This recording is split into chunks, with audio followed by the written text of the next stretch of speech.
natural mineral water. Simply natural.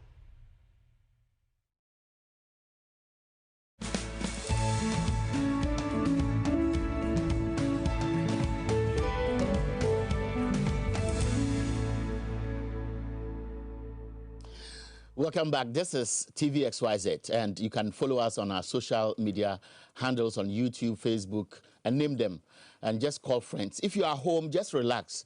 Take your remote, increase the volume a little, and let's enjoy ourselves. You can always join us by text, WhatsApp only, 0556 999 999. I have the Daily Graphic, I have the Inquisitor newspaper, and the Chronicle newspaper. The Chronicle has something interesting. It says how a Japa Mesa dug own grave with fraudulent comment. That's on the front page of the Chronicle newspaper.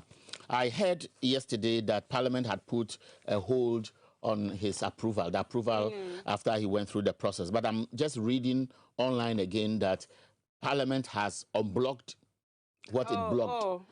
So it's a controversy. I've not read the details, so I can't comment much. But that's the controversy the Chronicle newspaper has put on its front page as the banner headline. Now, youth unemployment is potential time bomb, NCC research reveals. And so that's it on the front page of the Chronicle newspaper. Let me do the Inquisitor.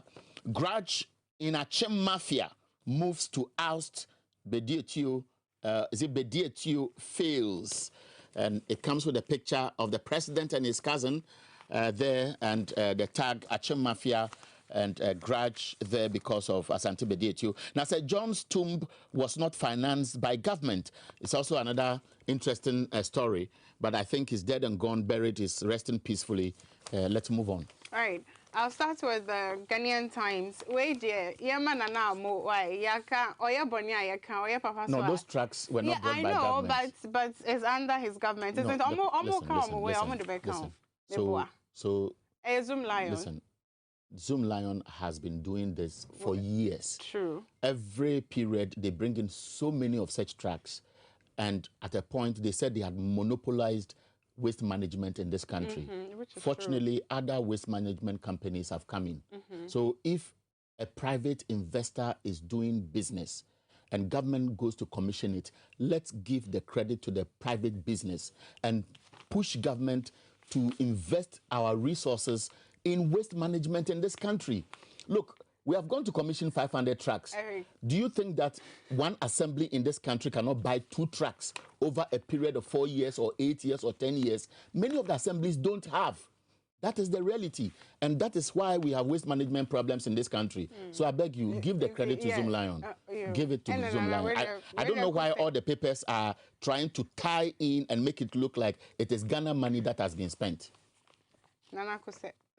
So anyways, now this is in an effort to clean Ghana. It says government unveils 500 tracks for waste management and disinfection. 4 institutions also support Green Ghana project with 520,000 Ghana cedis. Ghana not immune from acts of terrorism. This is coming from the National Commission on Civic Education. Now, Supreme Court quashes High Court order on Fix the Country protest. So yesterday you saw it, right? That they were giving the go-ahead, and now Supreme Court?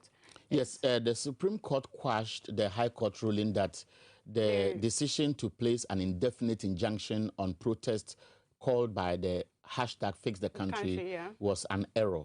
And they went beyond bounds. And the Supreme Court said, look, we have quashed it. Then minutes after, Ghana Police Service issues a statement cautioning the public that if you dare to join the protest, we will deal with you.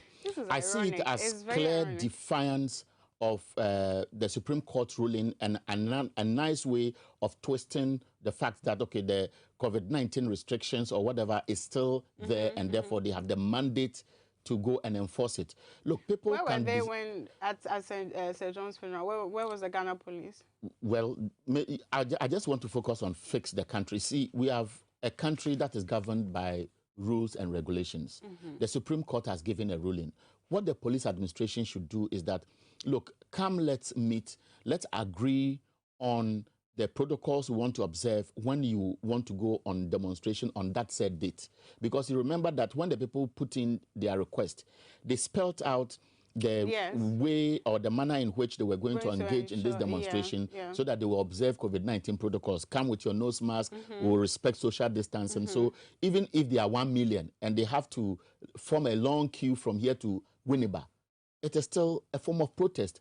But when the Supreme Court has decided, and then just minutes after the police administration issues that defiant statement, it is only going to be seen as provocative, and it is a potential action they have taken that will result in a clash. And that is why I buy into the recommendation by Sani Adib that the national security document that has been launched, there should be a bipartisan stakeholder conversation on reviewing it so that somebody doesn't put in a fine clause and exploit it to the advantage of the political interest groups and to abuse the rights of ordinary Ghanaians. And it's a conversation I believe everybody must show interest in. Yeah, I agree. Now, the Daily Graphic on its front page comes with a picture of the president cutting, maybe sword or unveiling the tracks which were brought in by Zoom. No, you can see it. I know, they are branded ZL, isn't it? I know. You see, I know, Zoom Lion. You saw the video where the French president was slapped. Yes. Isn't it? Yes. I have that video. Yes. If you want it, I will show it. Please, let's show it. That video is there. What are you insinuating? No, what I'm insinuating is that people are becoming conscious of the need to put pressure on people who must act. Yesterday, the Speaker of Parliament met a delegation from Kenya. In his pronouncement, he said, if any country fails, it is Parliament that has failed, because the president is sworn in there, so many actions are taken. Parliament has an oversight responsibility. Now, the video is ready. You watch the video. It's like he lured the man. No. I watched the video from different angles. I have 3 of them. The man was running towards where they were standing to just fraternize with them. And then nobody knows whether it was planned or, whether the guy was just lucky because he had his intention in mind. So when he went to him, then it happened. And Obonasum. Now we Eric, the last time I be a phone lines for what is on your mind, and my friend, we're talking about the youth will rise up, the youth best soaring and so forth. And so if things are not done differently, how? I don't know. Maybe it is the French way of #fix the country. But Sarkozy is a very nice man. He's a very sexy man. I wish my stature was like him. Look at this. Careful how you call other men sexy. Macron. I said Sarkozy. Macron. Very sexy, but you know when you do. Yeah. On that note, Business and Financial Times, Akufo-Addo unveils 500 tracks, which we have spoken about extensively. COVID-19 lowers gold production by 12% in 2020, but sector holds firm to emerge economies, lead export. And also, quickly, I'll run through this. The National Executive Council of the Civil and Local Government Staff Association Ghana, which is termed the CLOSAG, is asking the Ministry of Finance to return some 58 million Ghana cedi with interest of civil servants' pensions that ended up in the public sector workers' employees' pension scheme. See, Abna, while we are doing all this, it's pathetic because I keep receiving text messages that, especially in the eastern region, some parts of Bono region, the information we are picking is that anytime our programs are on, and I'm talking about television. Yes, even in the Volta for region. some funny reason, it jams. And it jams around the time when we are having live programs, critical conversations. Yeah. So on Mugabe's show, the program will be running, and then when the conversation is hot, you will see that it is being jammed periodically from time to time. And these are complaints coming from people who say beyond those times, the signal quality is perfect and everything is smooth until we have programs. I believe that it is raising eyebrows and it is making us even more suspicious because the XYZ brand has been tagged wrongly, not because we are doing something wrong. It is just because some people are uncomfortable with what we do. And so as we speak, Radio XYZ is down. There are other radio stations which are down. I know there are conversations to bring us back. At the last time I checked, they said the NCA has to form a board when that board is formed, they'll complete the process. I ask myself, January is gone, February is gone, March is gone, April is gone, and we are moving into the 6th month, which is almost halfway. And if the television station is now catching up, because for a long time, people have yearned for a platform that will be frank, that will be open, that will bring exciting programs. And these programs are on, and the people watching us have the slightest suspicion to think that somebody is deliberately doing this, then I would only say it is not fair. It is not fair to freedom of speech. If it is not fair to somebody's investment. Somebody has created business that has put money on your table, in your pocket, and for example, you can feed your children. And he said, "Obi shada ajomboni," because senior normal kono ama yajia to say bia obi she baby and o use mfidie bi nti say ebia nkomo no enkoyie ema ebia ban and a nipa no o chimchim normal bi. All I can say is, please keep watching us, keep sending the complaint. Sometimes just video it and send it to us. When you send it to us, people will understand what is going on. We have a country to build. This country can only be built when you have people who will tell you in the face what is going wrong. On internet, fanciful, abebubi there say ebia erichesa. And it is very real. I hear people telling, especially when I sit down with people from the political divide and we are having our debate, you get the admission by people that, look, because we lost the election in this area or we won in this area, we are concluding that people did not tell the president or people did not tell the MCE or the government the truth. And so that is why people became so angry and we failed. Now, if you are building a country and your wish is to hear what people must tell you, because sycophants around you will never tell you the truth. And because they don't tell you the truth, you cut a wrong path and fall in a ditch that will result in the deprivation of the average Ghanaian on whose behalf I operate, because I'm a media personality, just as everybody across the country. If the platform I use to operate is being deliberately sabotaged, then it's just unfair. I can only encourage everybody watching TV Xyz that, look, monitor, take videos of how it is happening, sustain it, let's put all together. I'll tell you what we'll use it for. We'll be going for a short break. When we come back, we'll tell you much about the news and especially the brief ones that will excite you.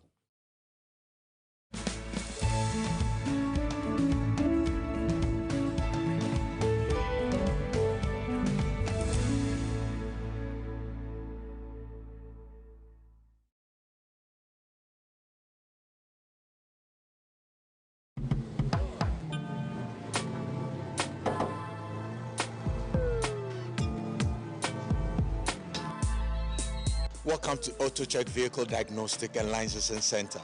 I hear my car can be checked here without going to so many hour crack. Sure.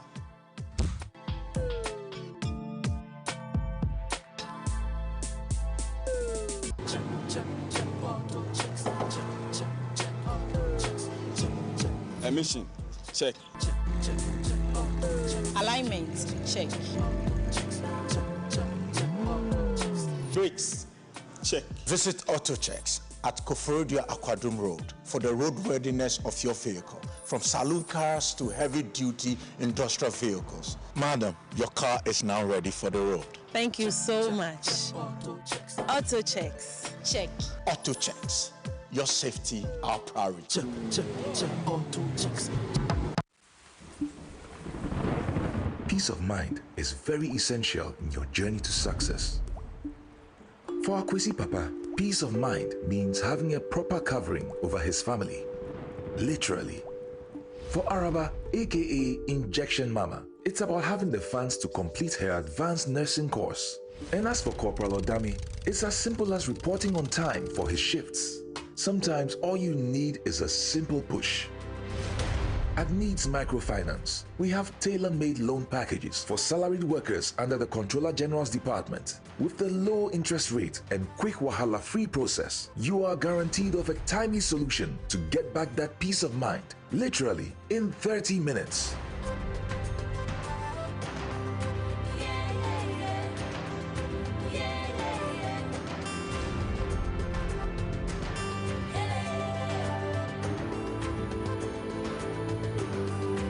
Xyz Microfinance. Growing with you.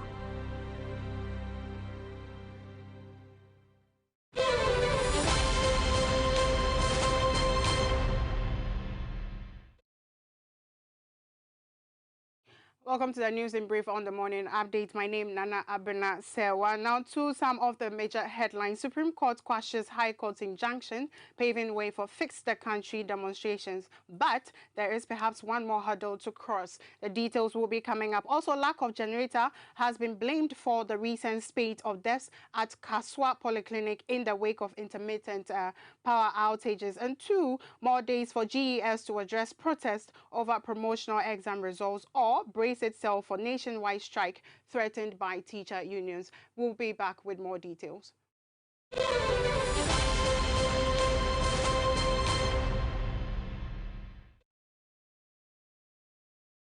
So it is now settled, and it may be another landmark case that should settle the controversy over the Public Order Act and court injunctions often secured by the police to deny aggrieved Ghanaians their legitimate right to protest. Now, Fix the Country campaigners now have the green light after the Supreme Court ruling yesterday.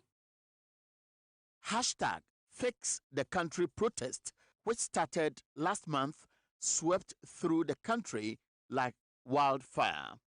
It reflected what some described as pent-up anger over increasing impunity, abuse, and corruption.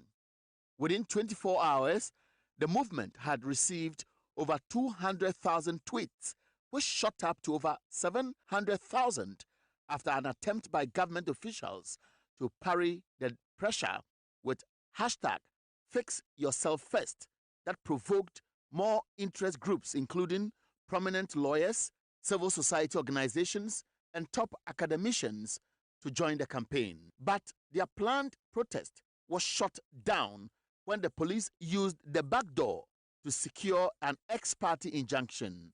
Empowered by the May 6 High Court decision, anyone who dared perhaps would have been beaten to pulp because they were well prepared, as the Independence Square, the converging point, had become a red zone with heavily armed officers backed by armored vehicles stood ready to crush them. Last Friday, for example, there was another scene at the High Court when ACP Kwesi Ofori and his team attempted to stop the conveners from entering a courtroom, an action that led to a scuffle and this subsequent cry by one of the conveners after the Sakra Wono videos went viral.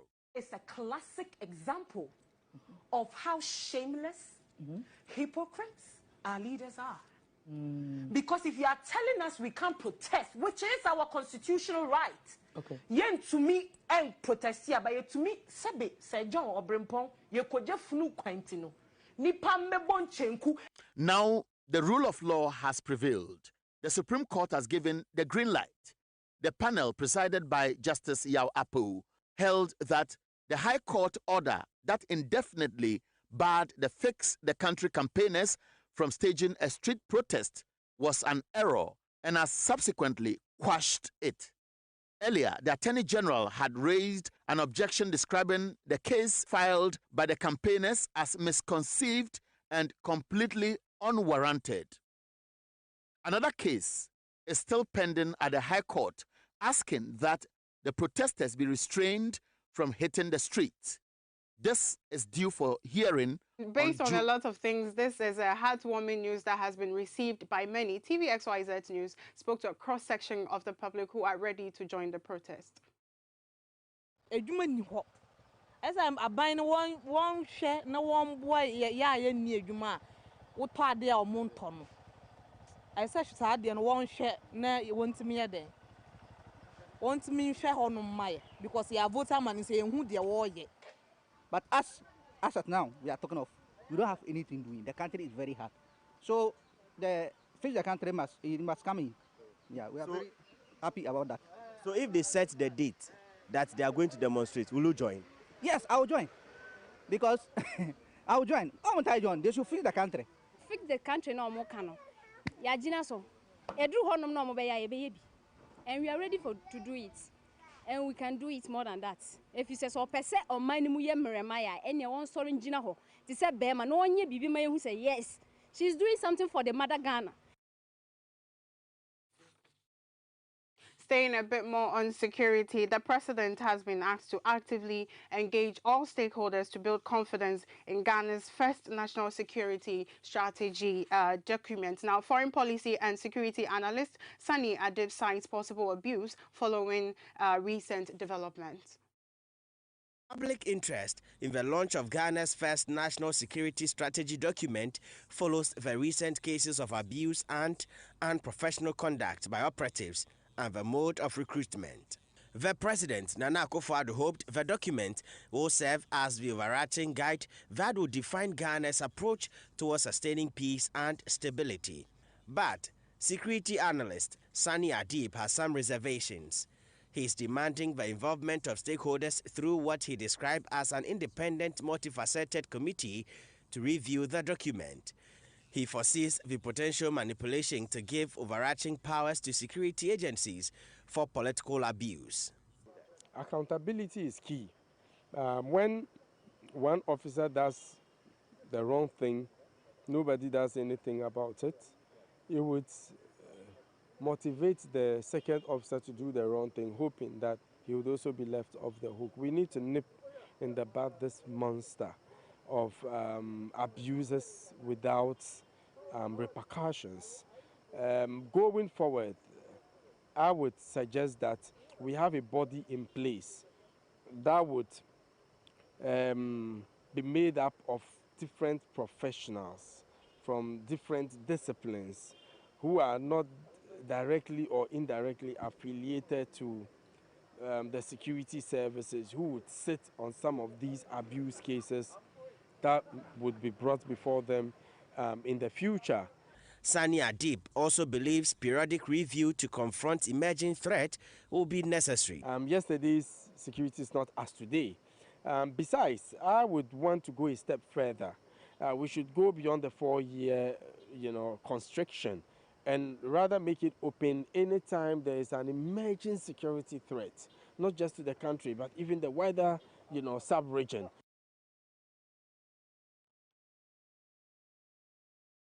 Now to Parliament. The Speaker of Parliament, Alban Bagbin, is challenging African Parliament to demonstrate commitment towards the well-being of their people by ensuring strict oversight on government activities. The Speaker was addressing a Kenyan parliamentary delegation on defense and foreign relations at his office yesterday. Speaker Alban Bagbin also called for increased cooperation among sub-Saharan countries and strategic partners for mutual benefit.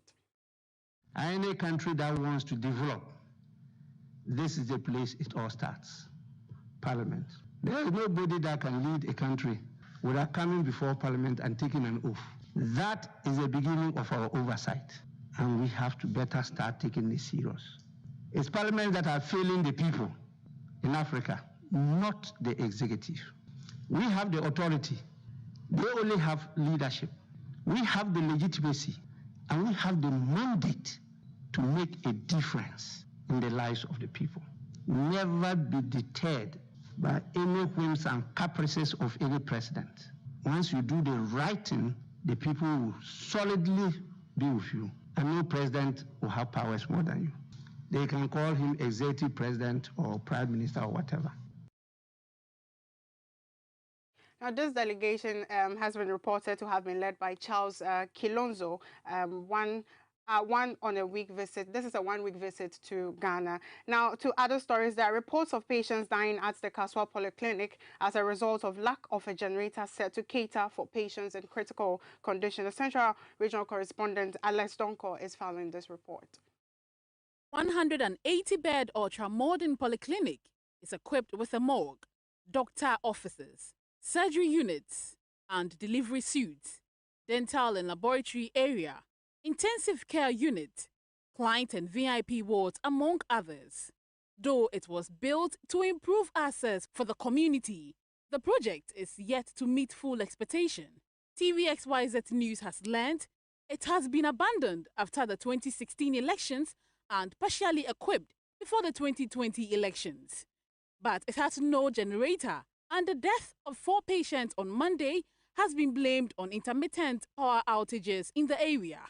TVXYZ News Central Regional Correspondent Alex Donko, who filed this report, says some patients on admission corroborated the allegations.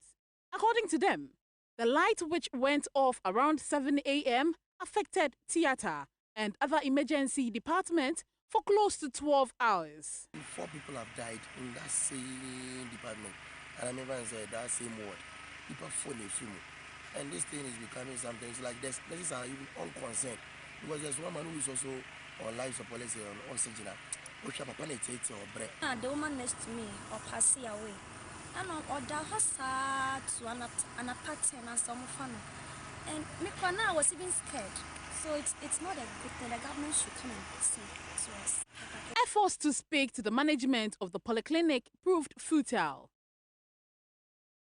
These are some of the reasons why some people want to protest against the country. Now, also, Teachers Union have given management of the GES up to this Friday to address concerns over promotional exam results or face the consequences. The agitation has been triggered by suspicions of manipulation.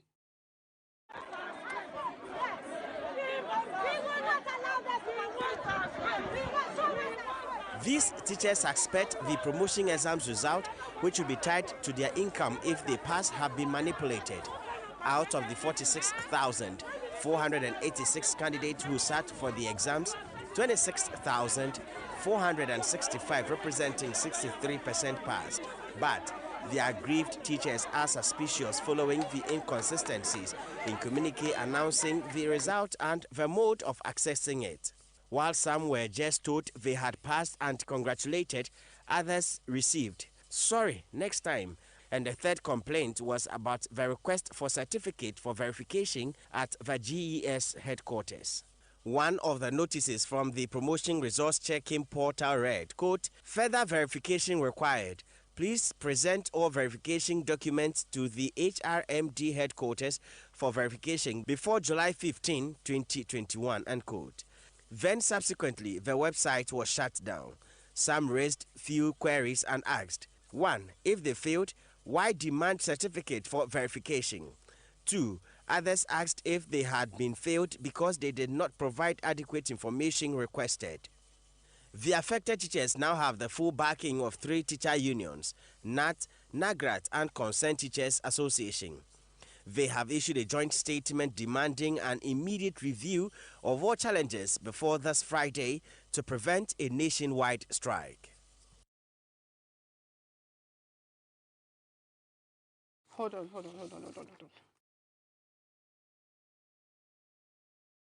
Before we go, it's now official that Finance Minister Ken Ofori-Atta will confirm or deny the president indeed squandered a whopping 2.8 million cedis on a chartered flight to France, Belgium, and South Africa.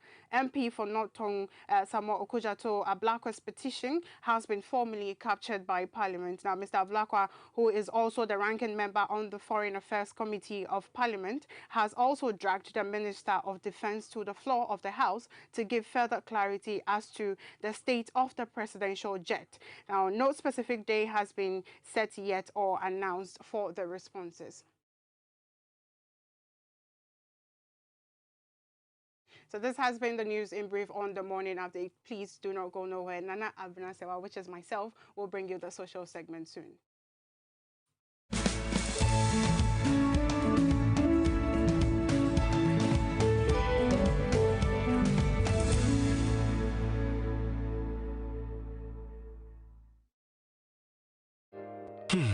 If I cry na menyisika, edia ye mefui. Ehin fa na menya bosia, edia tre medwuma yimu. Kai cry mabre, me bosia ato taxi fufu. Suhum Rural Bank. Suhum Rural Bank.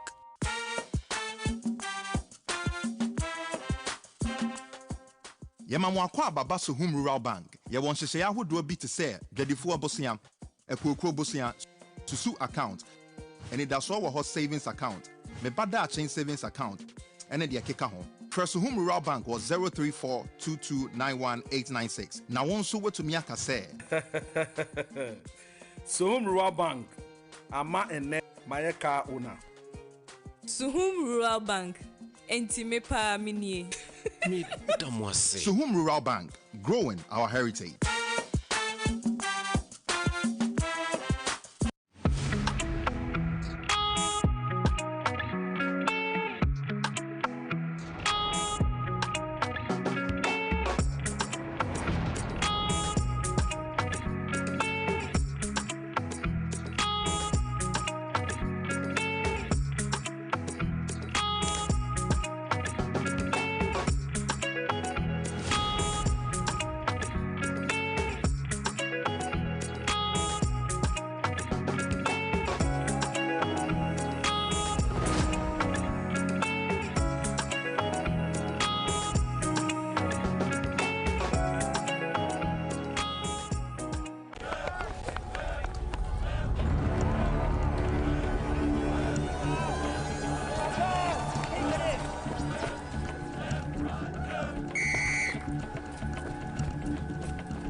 We are one man short. Should we invite him? Yeah. It be old cargo. Can I join you guys? Yeah. Always free, fresh, natural, eggs, mineral, water.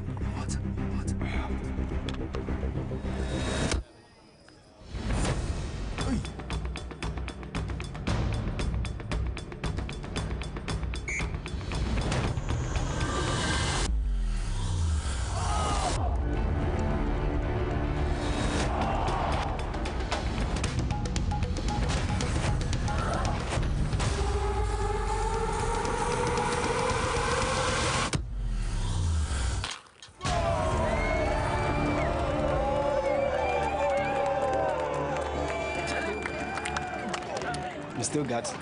Always keep hydrated naturally. That's my secret.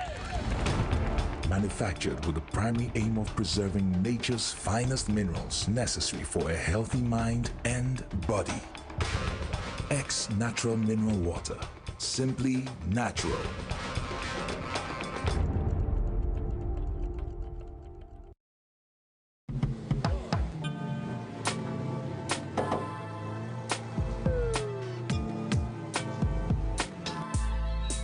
Welcome to AutoCheck Vehicle Diagnostic and Licensing Center. I hear my car can be checked here without going to so many Accra. Sure.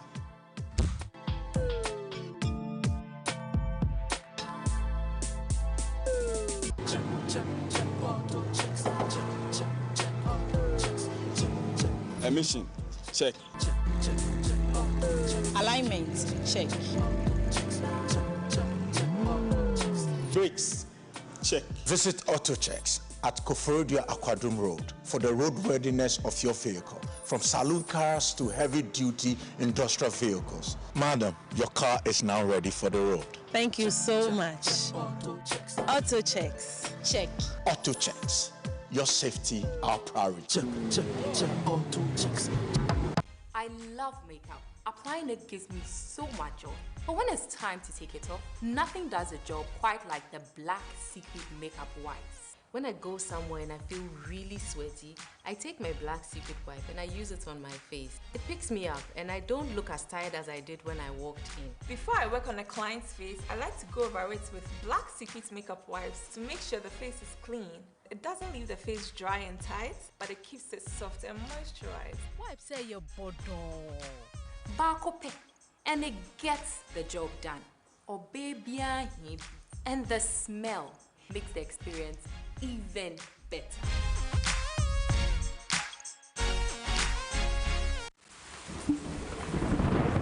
Peace of mind is very essential in your journey to success. For Xyz Papa, peace of mind means having a proper covering over his family. Literally. For Araba, aka Injection Mama, it's about having the funds to complete her advanced nursing course. And as for Corporal Odami, it's as simple as reporting on time for his shifts. Sometimes all you need is a simple push. At Needs Microfinance, we have tailor-made loan packages for salaried workers under the Controller General's Department. With the low interest rate and quick wahala-free process, you are guaranteed of a timely solution to get back that peace of mind, literally in 30 minutes.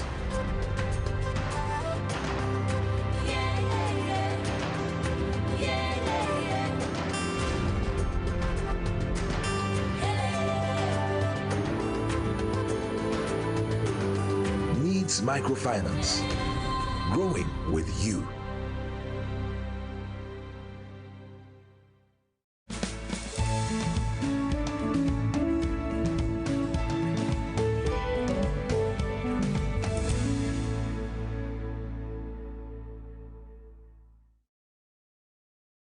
So it's been 7 years since the disappearance of our beloved Castro and Janet Kabu, who they went to Ada, and they got lost through their skiing. And today, we'll find out very soon that according to our laws, when you have been missing or you have disappeared for more than 7 years or by 7 years, you need to be declared dead. And so he's yet to be declared dead by the court. Now, this morning on our social segment, we'll be discussing a disease called osteoarthritis. I can only tell you about what I have read, but I have a gentleman in the studio, a doctor who has read and practiced, and so he can tell us more about it. His name is Dr. Gideon Hassan. He is a general practitioner at Achimota Hospital. Thank you. Good morning and thanks for coming. Good morning. I like how prepared you are to talk about this because it's a serious issue. I've seen, I think, 1 or 2 people who are experiencing it, and it looks quite intense. Am I wrong? It's probably more than 1 or 2. Right. Yes. Right. So before we get into the nitty-gritties, tell us what osteoarthritis is specifically. Thank you very much, Abnasawa, for having me. You're welcome. First of all, let me extend my warm greetings to your viewers who are passionate about their health and have made time to lend us a listening ear. Medicine can be complex. Right. But then, once upon a time, the fathers of medicine tried to make it very simple for us. And so what they did is that they gave us some prefixes and suffixes. Anytime you hear them, it points you to a certain direction. So take, for instance, if you hear the word itis. In medicine, anytime you hear the word itis, it points you to inflammation. Okay. So you can have something like conjunctivitis. That's an inflammation of the conjunctiva. Right. Sometimes you can hear something like vulvovaginitis. What do you think that is? Please, you don't want to know. Just tell us what that is. That is simply an inflammation of the vulva and vagina. So I was right to what I was thinking. Sometimes you hear something like hepatitis. That's an inflammation of the liver. Okay. So anytime you hear the suffix, mainly in medicine, itis, it means inflammation. Right. So today we are talking about one of them, that is the arthritis. So that is an inflammation of the joint. But then arthritis in itself is not a disease. I mean, there are a lot of components. So we have something like rheumatoid arthritis. We have something like septic arthritis. You can have a lot of juvenile arthritis. All these things are arthritis. But today we are talking about osteoarthritis. Yes. The body is made up, the adult body actually is made up of about 206 bones. Okay. And anytime that 2 or more bones will meet, that permits a range of movements. We have what we call a joint. So if you take, for instance, this is my elbow. Right. It's made up of about 3 bones. We have the ulna, we have the radius, we have the humerus. Okay. They come together here to form what we call the because elbow of your joint. Suit, I can't see. So can you? But that is your elbow joint. So this is your radius. This is your radius. Okay. This is your ulna. Okay. This is your humerus. They meet here to form the elbow joint. Okay. Should I tell you about your knee joint? we'll delve into that. So anytime 2 bones will meet, they form what we call a joint. Okay. 2 or 3 anyway, or more actually. So take, for instance, this is one bone. This is another bone. It meets and then it forms a joint. It permits movement. God in his infinite wisdom created an encapsulation such that there will be no much friction between these 2 bones. So for instance, this is one bone, another bone. If there is nothing covering the ends of the bones and they meet, there will be a lot of friction and all that can cause pain. Okay. So God created something in medicine we call the articular cartilage. Okay. That covers the surfaces of the bones so that when you grind one bone against each other, it doesn't cause a lot of pain. Okay. Now, this is where the bad news is. As we grow, these cartilages begin to deteriorate. The integrity is affected. Right. And so the integrity affection, or the affected articular cartilage, actually creates a friction between the two bones. So does it happen by itself or So it's a process, right? Gradual process. Because this is one bone, another bone, we have articular cartilages covering it. So anytime these articular cartilages are affected or the integrity is affected, then we are likely to have a condition we call the osteoarthritis. Right. Okay, so now we understand that it's a bone issue and it affects your bone, especially where your joints meet, isn't it? Exactly. Right. What causes this thing? Is it just old age? I mean, are we to assume that as soon as you hit maybe menopause, you are going to experience? Because I know my mom is experiencing some joint issues. Also, on Namsa notice and Nanko Komaji, you know, since then, I mean, sometimes we see the swelling. And I confuse it with having hypertension, because sometimes when you have hypertension, you get the swells and all that. But in the so what causes this specific need? The truth is that any place that there is a joint, you can have osteoarthritis. Right. So, but the main places where osteoarthritis will affect is the major joints, like the knee joint, the elbow joint. These are main places. Sometimes even the spine. Because there are a lot of joints in the spine. Right, true. So those are the main places where osteoarthritis will affect. You're asking of the causes. Yes. Another school of thought will put it as risk factors. Okay. So things that can accelerate you getting osteoarthritis. And one of them mainly actually is age. Okay. Remember I told you that there's something called articular cartilage. Yes. And it covers these bones so that there will be not much friction between the two bones. So as you age, as you keep on using these joints, the articular cartilages begin to deteriorate. Okay. And that's where the problem is, and that's what you are likely to suffer from. Okay. So far you've mentioned that it's mostly in old age, but I think that there are young people who also experience it. It's possible. In medicine, we never say never, but it is quite rare. And I say this for a fact that I have a friend who is experienced. There have been times when I've seen her take about 72 pills in the morning and maybe 42, a lot of pills basically. So she sent me a question to ask you, which I would ask eventually. So if it happens in young people, what does that mean? What are you doing wrong to your body, or is it hereditary? Do you understand what I? Yes. So we may have to take it step by step for the benefit of our viewers. Causes, risk factors. So I'll take it one by one. Sure. Off the top of my head, what comes easily is age. You can take your time so that it comes out freely. So age. Okay. Secondly is joint overuse. So anybody who has a profession that causes a lot of joint overuse, like playing football, soccer, like marathon running. I mean, if you keep on running and all the time cycling, weightlifting, all these things, joint overuse. Now, where you are interested in hereditary, it could actually be hereditary because the articular cartilages, they are codes, genes or codes that code for the articular cartilages. And for some people or in some families, what happens is that there is a defect in the gene that causes the coding of the articular cartilage. Right. So how do you prevent this from happening? That is if you can even prevent. I mean, things that are quite hereditary is very difficult to prevent. Okay. So from the first, if it's hereditary, obviously it started from somewhere. It can be hereditary. Well, it means that, let's hypothetically speaking, if it is, what's it called? If it is hereditary, it means that it started from somewhere. So if I know, if I'm a mother, if I know that I'm experiencing this and having in mind that my children can inherit it, what do I do in order not for my future generation to also inherit it as well? Because I hear it's very painful. One of the things that nature has given to man is age.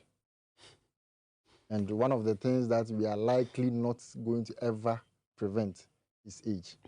Osteoarthritis can be hereditary, like I said, but it's mainly an aging problem. Okay. And so as you age, it may be very difficult to prevent it. As you age, unless you tell me that you're not going to be using your joints whilst you're in your childhood, but as you age, normally you're likely to suffer what we call the osteoarthritis. So it's something that you cannot really prevent. Okay. But then you can minimize the effects of having this osteoarthritis. Right. One of the main risk factors, one of the main causes is also obesity. Okay. So, because it puts a lot of weight on the joint. So unfortunately, those who may have big butts and so you're saying that the men who are going for women with big buttocks are in you for... are saying that. Okay, then say but then obesity actually is a main risk factor because you are putting a lot of weight on the joint. Right. You understand? Yes. And so one of the things that you can help is to have your weight controlled. Okay. So if you have your weight controlled, you are largely helping prevent a future occurrence of osteoarthritis. Before you maybe start feeling worse and go to the hospital for a doctor to tell you that this is what you are suffering from, what are some of the signs, the early stages? What do you see? Classically, osteoarthritis presents with joint pain. Okay. In fact, the pain is gradual. So you will agree with me that anytime you keep on using the joint, what happens is that you experience an exacerbation of the pain. Okay. So anybody who, on exertion of force or an exertion of an action on the joint, is always having joint pains, the person could be having osteoarthritis, especially if the person is old or is aging. Again, this joint pain is relieved by rest. So these are the things that should come to your mind. Anytime I am walking, I'm having joint pains. Once I rest, the pain subsides.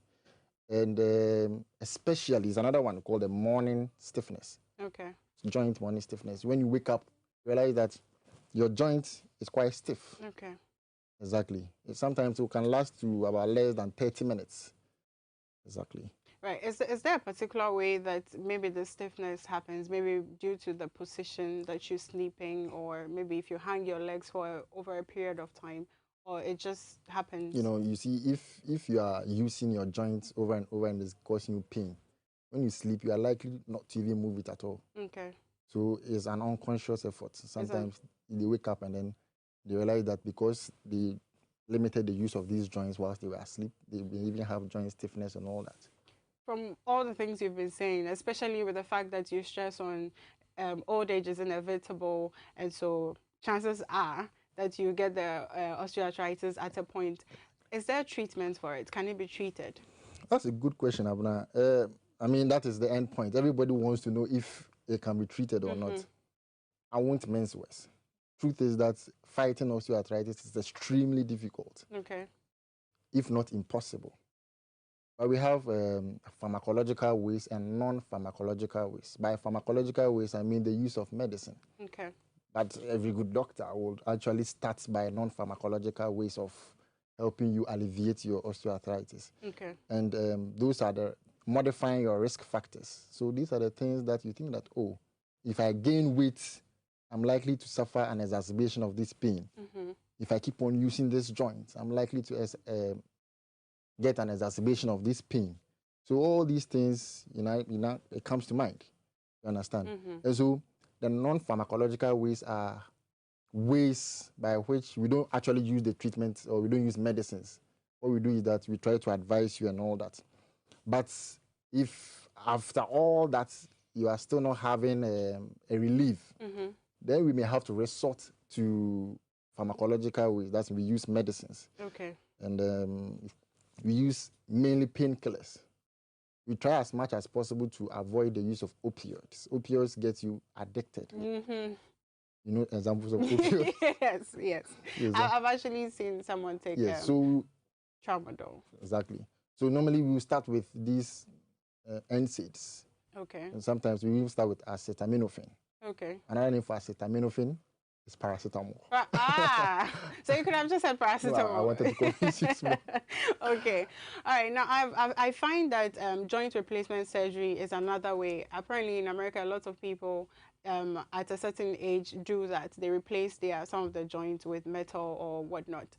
At what point do you say that I want to have this surgery because maybe the pain is unbearable? Because I also know that you have to weigh the pros and cons when it comes to that. So at what point do you decide that this is what I want to do?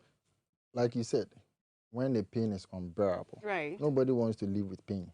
So when the pain is unbearable, what happens is that you want a quick way to relieve your pain. So some people may resort to surgeries. Right. But how do you weigh the pros and the cons when it comes to the joint replacement surgeries? Surgeries doesn't come without consequences. You understand? Surgeons don't take delight in taking people to the operation table and just cutting or doing things to their body. You have to weigh the pros and cons.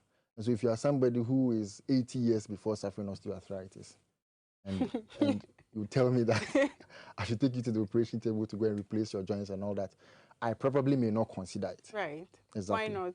Because when I put you to the operation table, probably may not even come out from the anesthesia. Okay. You understand? So we just weigh the pros and cons. For some people, the pain is bearable if you teach them how to handle it. If you teach them, sometimes it can even be relieved by the use of a walking stick. So sometimes some people will use walking sticks and all that. Okay. And that can help them. Right. Before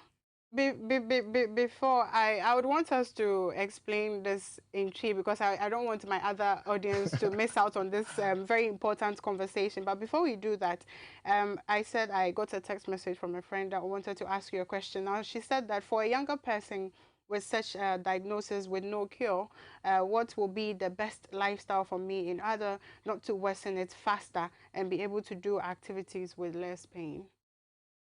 The doctor is your friend. Okay. That is one thing that everybody should understand. The doctor is your friend. And so if you have any condition, especially if the condition is chronic, you have quick steps to your doctor. Okay. So first of all, you should get a doctor, somebody you can easily go to, because they are repositories of knowledge, especially with the field of medicine. And so what happens is that if you get somebody who knows the condition quite well, then the person can actually help you with your lifestyle and everything. So first of all, the person should not be overusing the joint. Okay. So such a person, if the person is even going to secondary school, can get a medical report so that they can exempt him or her from some physical sport activities. Okay. The person should also increase hydration.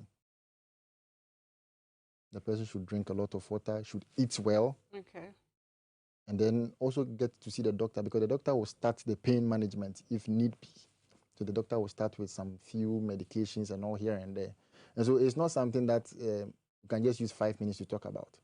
It's something that is actually a gradual process. And so if you have quick steps to your doctor will always advise you on what to do at every given point in time. So your friend is asking a very valid question. Right. And I think that what he or she has to do is that he has to get a doctor who will be advising him every now and then. Right. Okay. Ebia ebusuafo wo tie me aye wasum bebre. Ye be breaking it down so that be ya obi a be benefited from conversation where ye ka osteoarthritis ho asem. Ni chi ne mean, do you know how it's called in chi? Just saying na ya sa na say when it comes to the chi. You find osteoarthritis.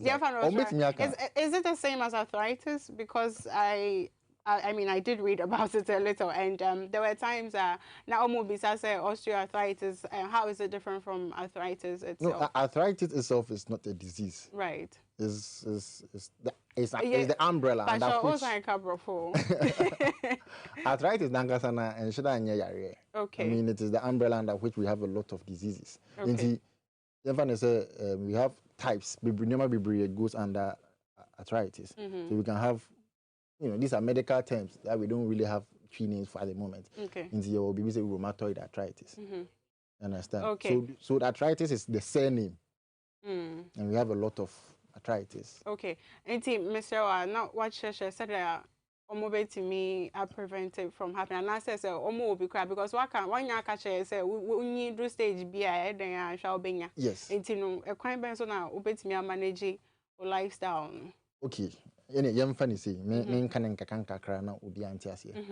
So arthritis no na me kan ye dompe mu yare. Nti you mean osteoarthritis? Osteoarthritis, because, exactly. Thank you. Nti osteoarthritis no dompe mu yare. Nti o dompe baako we say ne o dompe baako. Anytime I dompe mienu bi be share bia no, it forms a joint. Okay. Joint every kind of say. As a connection be another. Now what a connection. Okay. Nti it forms a joint. But you will be a cover joint in the same way. Dompe ni shade nshia. Okay. Nti unyini no na akoso a use joint na no. Bedu baby na for the sa cushion na. E cover no na start air pro. Okay. It's a lot of doctors will tell you say nyinimu yare. Nti we will be a what I use joints a lot. And also you have obesity. Yeah, kasi bro. Mama for obi a omuye dru. Obi a omuye dru bia. No bon say o kai oni mi ko to dwe den. Me numpe mu ne me ya ne ade no. That's me mama say ne nan kokomu ji hu no. I think say owo unse kwefo omo per subsistence farming so no owo body ne identity sa ado ne ade. And also etimi enti Mr. What I do bebre na sometimes I abopa. Because ubenya sika na eche ode obesan de akọ hospital no na che say why adwuma hu enti Mr. na wa ebia uwefu a na wa bobi pa na wa doka krama unso eto ebo ha na ode bia exercise na wa doka kakra say de be ya unkonya sa yare we anope me Dr. Gideon Ansan from Achimota Hospital.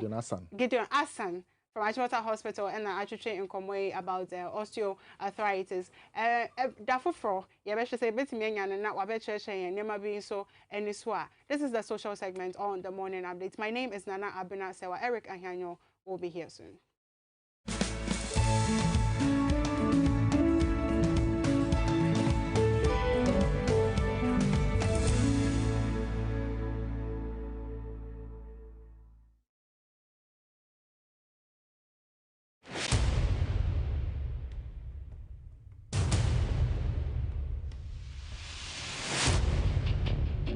The average human body mass should have at least 60% water for optimal performance in any physical or mental exercise.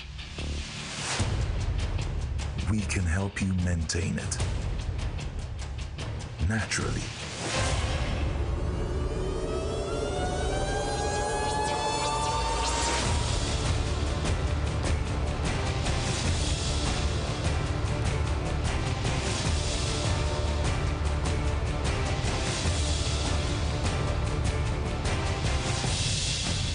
Natural mineral water.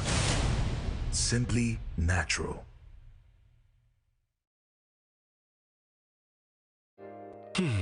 If a cry na menyisika, etia ye mefui.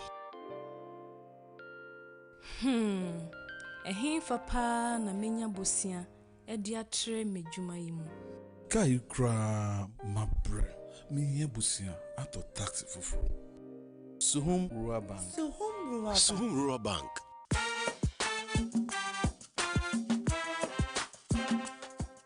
Yemamwa kwa baba Suhum Rural Bank. Ye won hye ahodo bi te se dwadifo abosia, ekwokuo bosia, susu account. And it does our savings account. Me bada chain savings account. And then the keka ho. Press Suhum Rural Bank was 034229186. Now one so what to me aka say.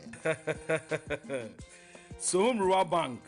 Ama ene mayeka una. Suhum Rural Bank. Enti me pa minie.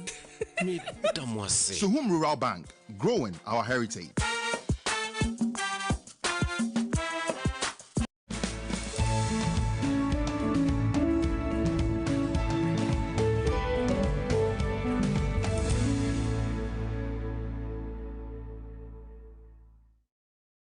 Welcome back. And so I cannot mention the name of that bone disease, but I've learned a lot. At a point, I didn't know what really was happening to me. Now I understand where it's coming from and how to manage yourselves. What's say you drew too much?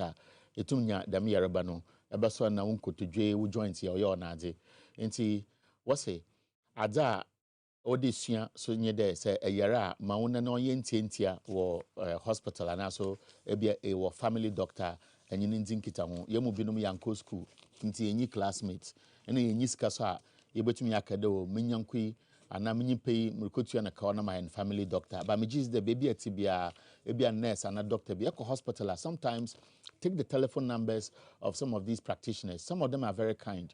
They will wholeheartedly give you the numbers. Into oninyo na a friend ebi obotumo tufo na onhiampo de ebeko hospital na akọ akaye test na ade ebi o ha futu na anamona ebotunu botum wabo. This morning I'm in the studio with Kwesi Nobi. He's a member of the NPP's National Communications team. We are starting the conversation with him. And we have a lot of issues. Hashtag fix the country, Supreme Court ruling, the police statement, where are we going?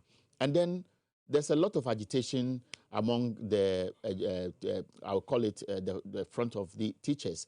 So you have Senior Staff Association of the Universities going on strike. We had administrators who also had their own issues. Then the 3 teacher unions are also complaining, not against government, but this time it's about promotional exams. And they are suspecting that some people at the Ghana Education Service are manipulating it. When I looked at the demonstration the strike called by the Senior Staff Association of the Universities, one thing dawned me. At the Kwame Nkrumah University of Science and Technology, they are saying that they have formed a task force which is going around beating up people who want to work. But not every staff of a university is a member of the Senior Staff Association. Not every staff, for example, will be a member of UTAG. And so when people go on strike as members of the Senior Staff Association and what they are demanding will benefit them directly if you are a member, then why would they target those who are not members of the association and would want to work? I understand, Charles, I understand that some of them have worked with the university for 2 years, 3 years, 5 years, 10 years. Some have their master's degree, some have their first degree, and they are doing various jobs at the university, but they don't qualify to be members of the Senior Staff Association. They are also not members of UTAG, for example. And so if these people don't belong to any association, how do you think the universities should see them operate, especially when these threats are being used against them? Thank you very much, Cleric. It's always a pleasure to join you. Thank you. Good morning to your cherished viewers. I always do enjoy their comments. As maybe their questions. I'm sure today they will deal with you.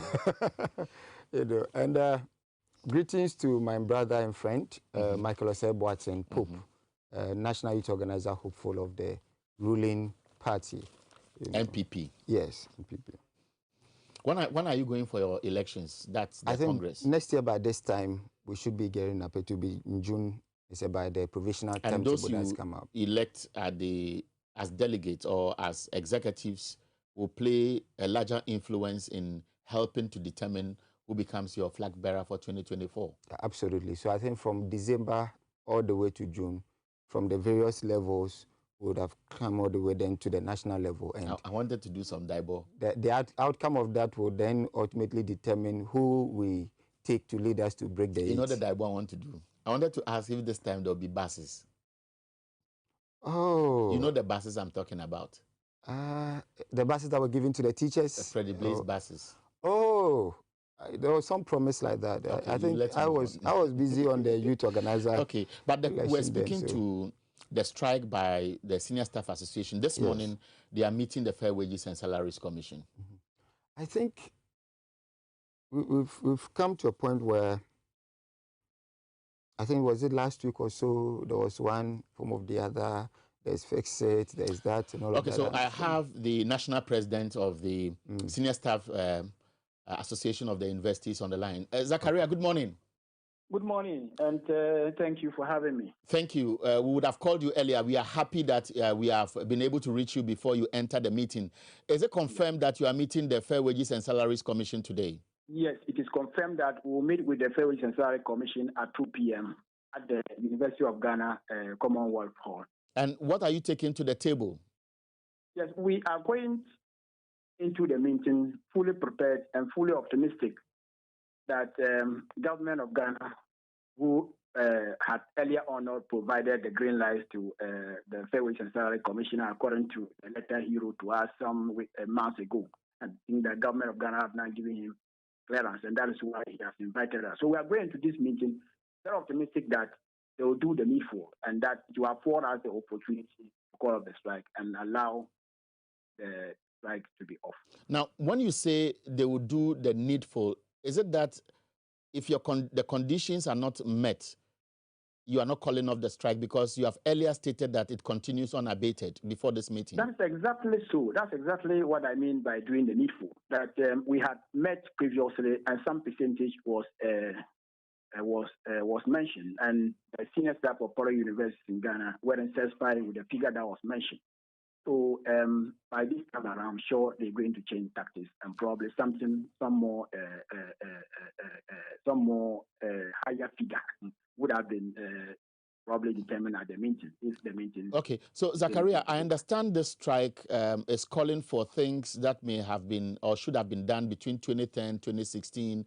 At this stage, when we know that COVID has affected academic work, and so students have stayed home for close to a year, and even online tuition, the SRCs are against it. Are you not being insensitive to the students who should be in school because your strike is affecting day-to-day administration?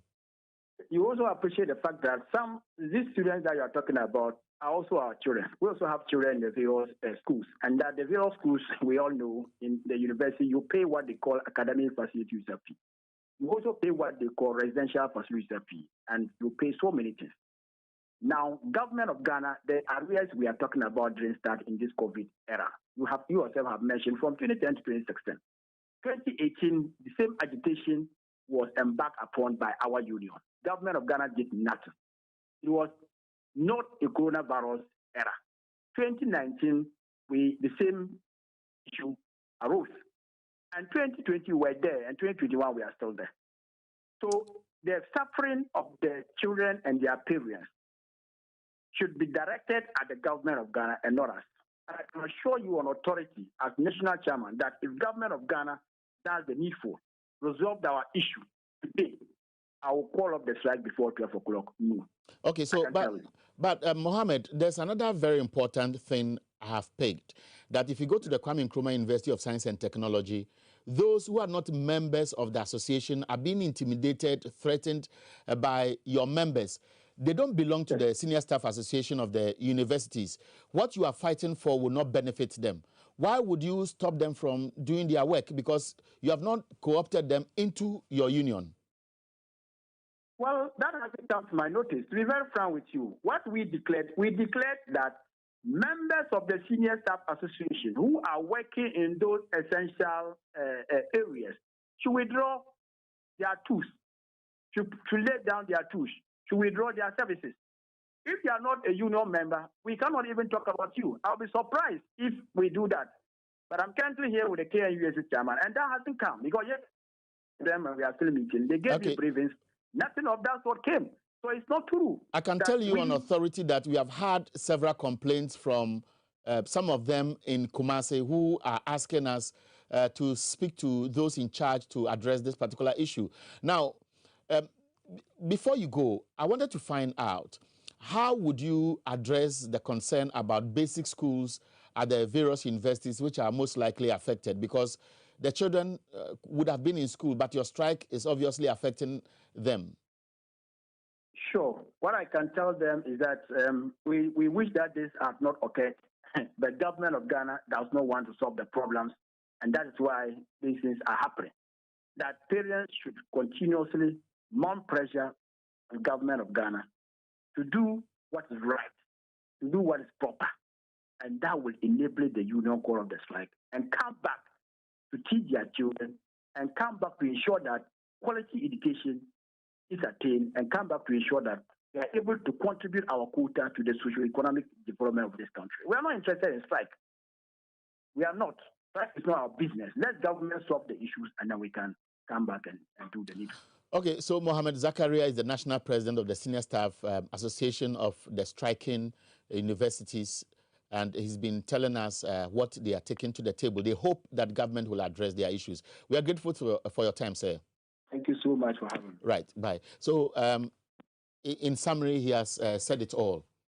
Do you think government should be addressing the concern, or they should also understand that we are in difficult times and therefore all cannot be met immediately?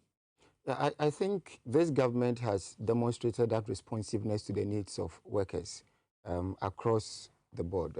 Particularly education has received a lot of attention under this government, from crèche all the way up to the tertiary level. So I don't think the impression can be created that this government has not been responsive to their needs. But you heard they him are say making that calls now. In 2018, 2019, 2020, promises were made, they were not fulfilled, and that is why they are doing what we are. I think it's quite loose, because when you go into negotiations of such nature, it takes time, because mostly they come with, very high demands, and all of that. All these have implications on governance, on other sectors, on budget, and all of that. So they jaw and keep jawing until you get to a compromise position.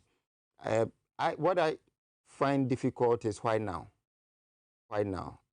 Everybody is aware of the difficulties that we find ourselves in, and the commitment of the government, the efforts that the government is putting in trying to keep the entire country afloat. So I do not think it is best. Don't you think that when you suggest why now, and you add the caveat that government is doing its best and everybody can see, it is rather going to provoke them? Because here we are, taxes have gone up.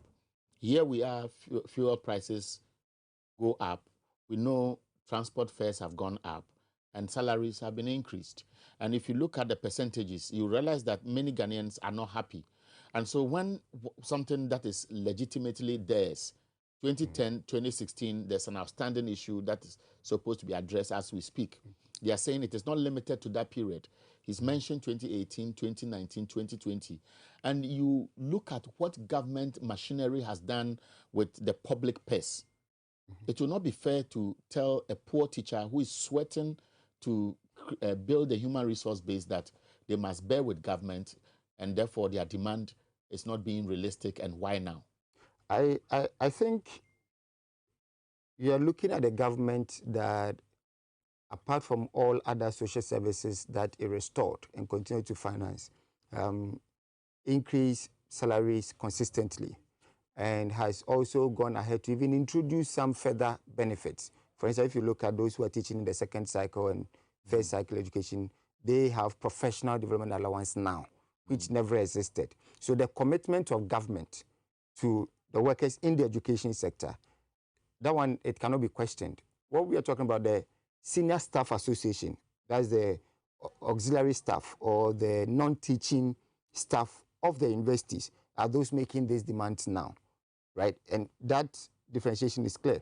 But my issue is that with the difficulties that we find ourselves in, I like to call it post-COVID, just after 2020, from February up to now, yes, we know there's been some price hikes and all of that. The government has launched a bold initiative, Ghana Care, to take off specific sectors to make sure that we are all absorbing all of that.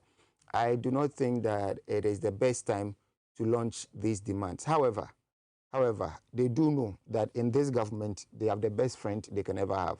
In this administration, they have the most responsive government to their needs and all of that, as we have demonstrated over time, for which reason, when you come all the way to 2016, 2017 is lost out, and then you come further. So they should be rest assured that the government is committed to them. The government is interested in their welfare, and the government will meet their demands as per what the country's economy or pace can accommodate. So in the studio with me is Courage Kwesi Nobi, is a member of the NPP National Communications Team. Now, Courage, let's move on to #FixTheCountry. It's just unfortunate, if you can give me the Ghanaian Times, that many of the papers are not or are pretending not to be interested in this particular big national issue. So you look at the front page of the Ghanaian Times, is captured here, small, Supreme Court. Then you look at the Daily Graphic, there's nothing about it on the front page. And of course, you look at the other newspapers, and it's virtually the same. Now, you have followed the trend of events.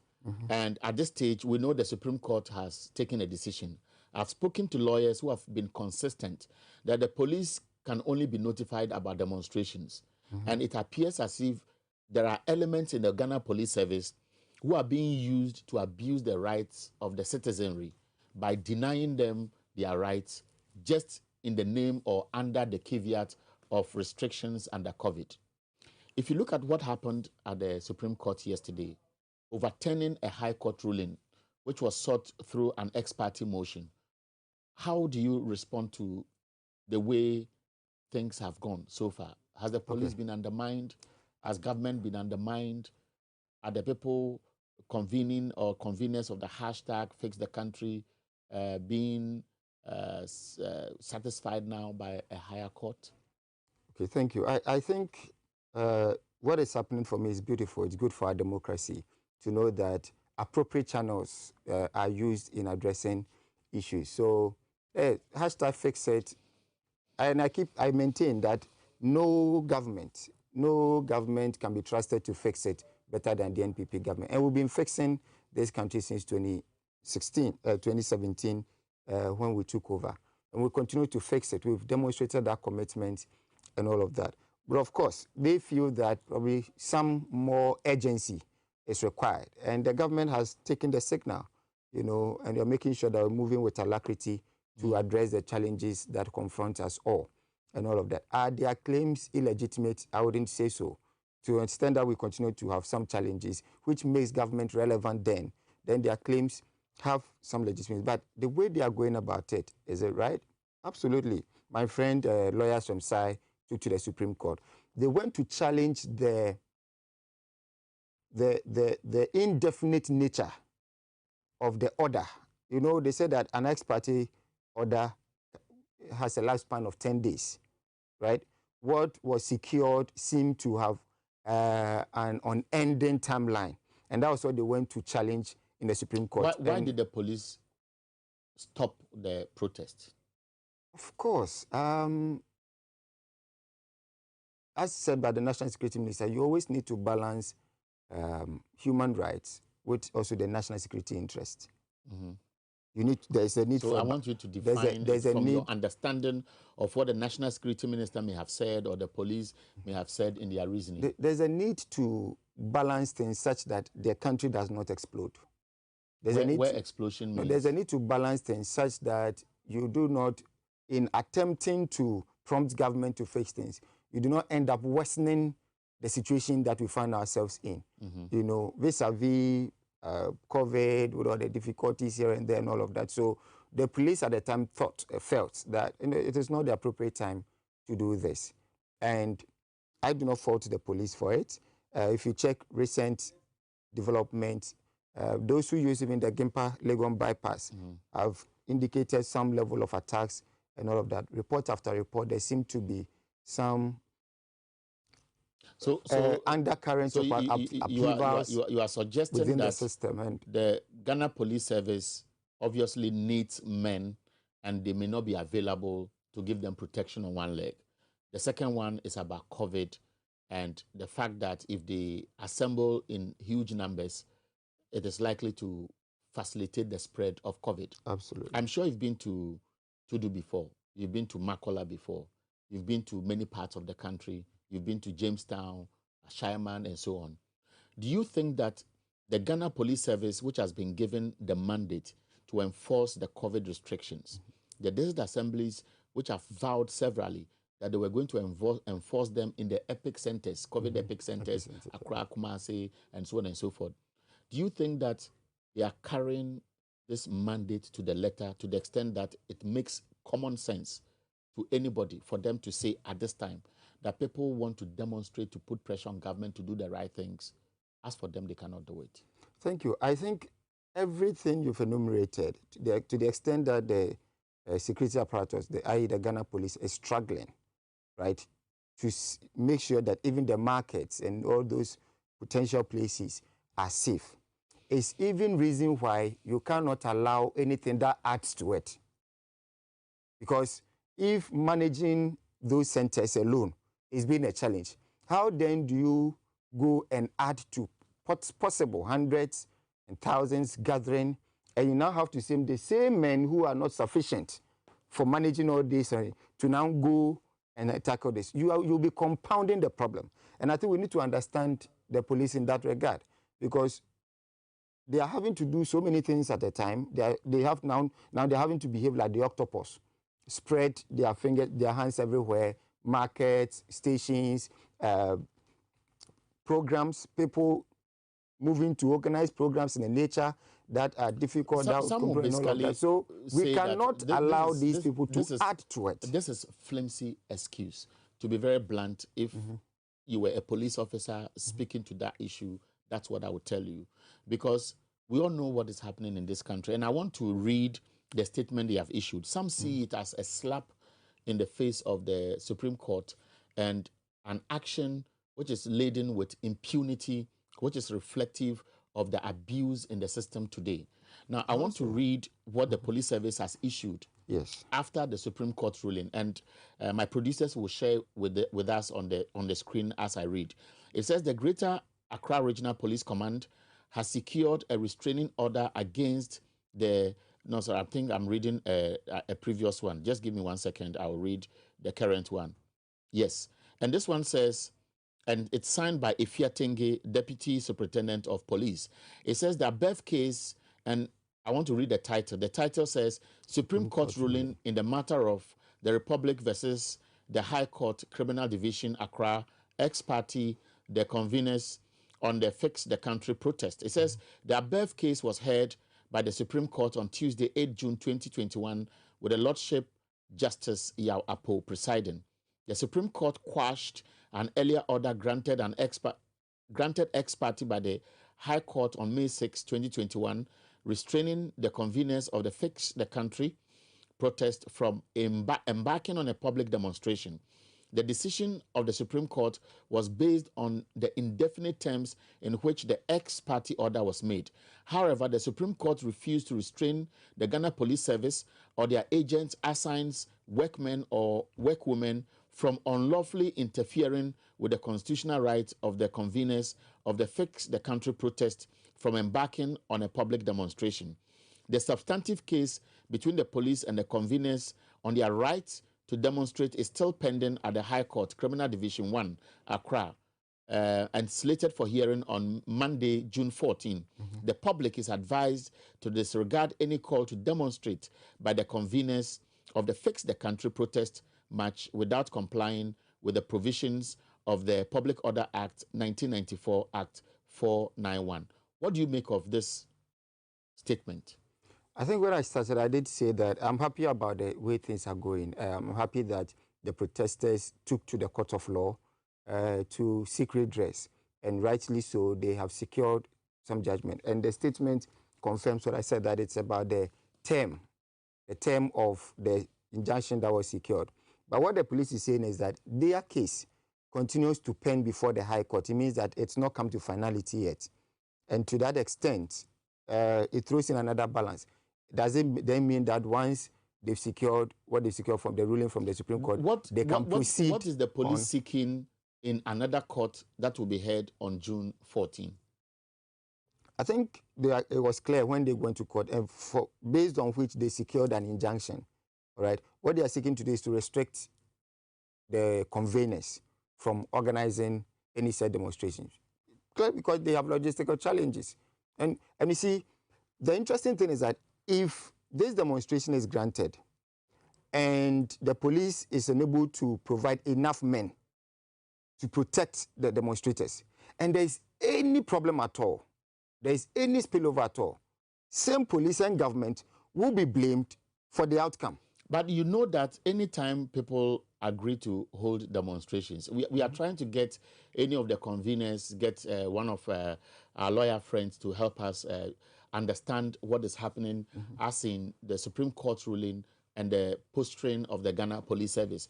But until we get them, you know that whenever the police agrees with the organizers of demonstrations, what happens is that they agree with the organizers, and the organizers are going to be held responsible for anything that goes contrary to the law. These are people who say they want to demonstrate. It is their constitutional right. they have spelled out measures they want to put in place to enforce the COVID-19 protocols. Now, if the police went to court and then secretly, according to the conveners, invited them that you are going to meet the IGP, only to serve the injunction on them because that was the only medium they could have presented it to them. And then they have gone to court and the Supreme Court has quashed it. And now the interpretation is that, oh, yes, you were in court because Godfred Dami was in court and he objected to the appeal by the conveners. And the Supreme Court, in its own wisdom, it was a unanimous decision. Yes. And now they are using a backdoor approach that, oh, there's another case. And the police is saying that if you dare go out, we will deal with you. No. What is the police calling for? I don't think it's a matter Violence, of backdoor. obviously. When they went to the Supreme Court, they went to challenge one thing and one thing only, that the indefinite nature of the order is unconstitutional. They've secured judgment in that respect. Yes, the indefinite order legally is supposed to be 10 days and all of that. That is fine. But that does not in any way invalidate the case ongoing at the High Court. And that's what the police is saying, that the case in court has not come to term yet. And 14th, that is coming Monday, is when that will be determined. It's not that they have now gone to court. That has been in court since May when they went to court. It is only proper, in my view, that we allow the processes to run and then nobody tries to stampede it at any point in time. I do not think it is in the interest of the conveners or anybody to try and stampede it. So let's go through the motions. Okay, Supreme Court says this. The case continues to pend. So now that indefinite nature of the order has been quashed, right? So let's go on a Monday, see what the High Court will determine, and then we proceed from there. And the attempt, you see, when we fail to understand state institutions, and there are problems as a result of that misunderstanding, who do we blame? Inadvertently, we go straight to them and blame them. Are you suggesting that the institutions are operating fairly or people really don't want to understand them? I want to maybe test the pulse of people who are watching us. I'll allow a few calls for just 10 minutes. It's of interest to, I'm sure, the Ghana Police Service and any other institution itself, because I read a statement by the National Commission for Civic Education. And if you go to page 16 of the Daily Graphic, the story just talks about, and I'll give you the headline, and the headline syncs with what the conveners are saying now. Unemployment could trigger extremism. Okay. Now, if you go through this, there are elements of concerns that people have raised that syncs with hashtag fix the country and not necessarily fix a road or build a hospital or perhaps let institutions work and so on. This pent-up anger can degenerate into chaos. And therefore, for any institution like the police service or other state organizations, which will not allow people to have their free will to do what is constitutionally mandated, is a recipe for chaos. And therefore, it cannot be the other way as you want to put it. This is my response. I just want to, before you respond, I'll open up the phone lines for 10, 15 minutes. While we are having the conversation, I'll pick your calls. Our conversation is on how we can collectively address this problem. And please, it is not just to open the airways for people to attack. You are free to express your concern. No attacks at personalities or officials, but let's have a fair conversation. You can go ahead with your response. Yes, my response. Yes, these challenges about, and when I look at it, I look at what this government has done. Yes, unemployment is a problem, and that's how come, if you check our 2016 manifesto, was like what? Change an agenda for jobs. Because we understand that that is the biggest problem that we face as a people. Having come into power through the building of factories, the supporting of businesses to stand, and the supporting of young people, a whole institution, NEIP, was set up to support about 45,000 young people to start and run their own businesses. And as those businesses succeed, they can absorb other young people, create employment for 10, 20, 40, and all of that. That is how you solve that problem. That's how you fix it. And we are fixing it. The government has one district, one factory. Some 76 new factories have up and operating, and over 100 others all right, who have been supported, who are struggling to be sustainable so they can absorb more. Some have been able to even expand as a result of that. About 200 projects were started, 76 completed. There are a lot more that are being completed that in the next 4 years we are going to complete. You understand? So it's not like you have a government that is sitting down that does not care about their concerns and it's not doing anything about job creation. We are fixing it. And it is to that extent that I said that as legitimate as the cause may be, there's also the need to understand government and the efforts that government is putting into all of this. So, for instance, you talked about the taxes. The numbers that you want to call to make your brief comment is supposed to be on the line at the. Go ahead. Okay. So you need to come to terms with the fact that there's a lot of balance required in dealing with this matter. And that is why the police is saying that to the extent that we already, as a result of COVID, have so much on our hands,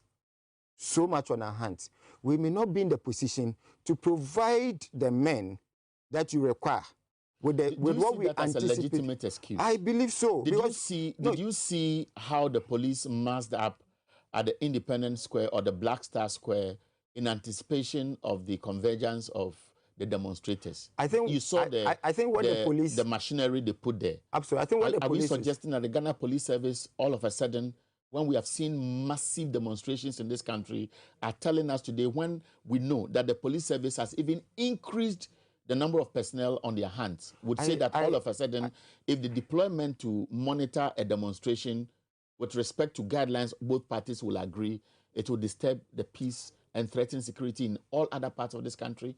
I think context matters. The context we find ourselves in, we've never found ourselves in as a country. So, yes, in the past, they may have been able to provide men and all of that, yes. But in the context, present time, the circumstance we find ourselves in, they are saying. And so, as you concede, that they've been magnanimous, they've shown that concern, they've always worked in partnership with the citizens to make sure that they're able to express their rights, right? So if now they are telling you that we have ABC and that we can all appreciate, I don't think that it is fair to them if we question their integrity on that matter. I don't think it's fair at all. Bashira Kamal is one of the conveners of that's a sister of mine. #Fix the Country. Bashira, how are you? I'm doing very well. Good morning, and good morning to your viewers. Good morning. First of all, I'm sure you have read the police statement. Did you anticipate it? How does it come to you? Well, I think anyone who goes to the battlefield always knows that the opponents will always have a backup plan. And the backup plan could come in many forms, including whether it might be an intimidation or something that comes in the form of an attack. So you'd always be prepared for what next, So you also always, as an activist, prepare for whatever might come after each victory or after one breakthrough or a step further for you. So it's something that we did anticipate, that the police will definitely try some challenges after the court ruling.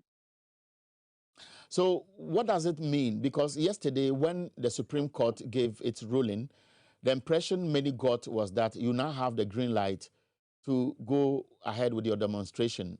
It appears you cannot do that. The police will stop you. Well, I think the police knew the power of the judiciary. That is why they, in the first place, took us to court to get an ex parte injunction.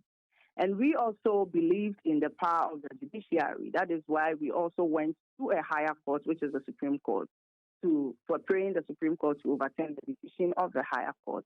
And that is exactly what the Supreme Court did.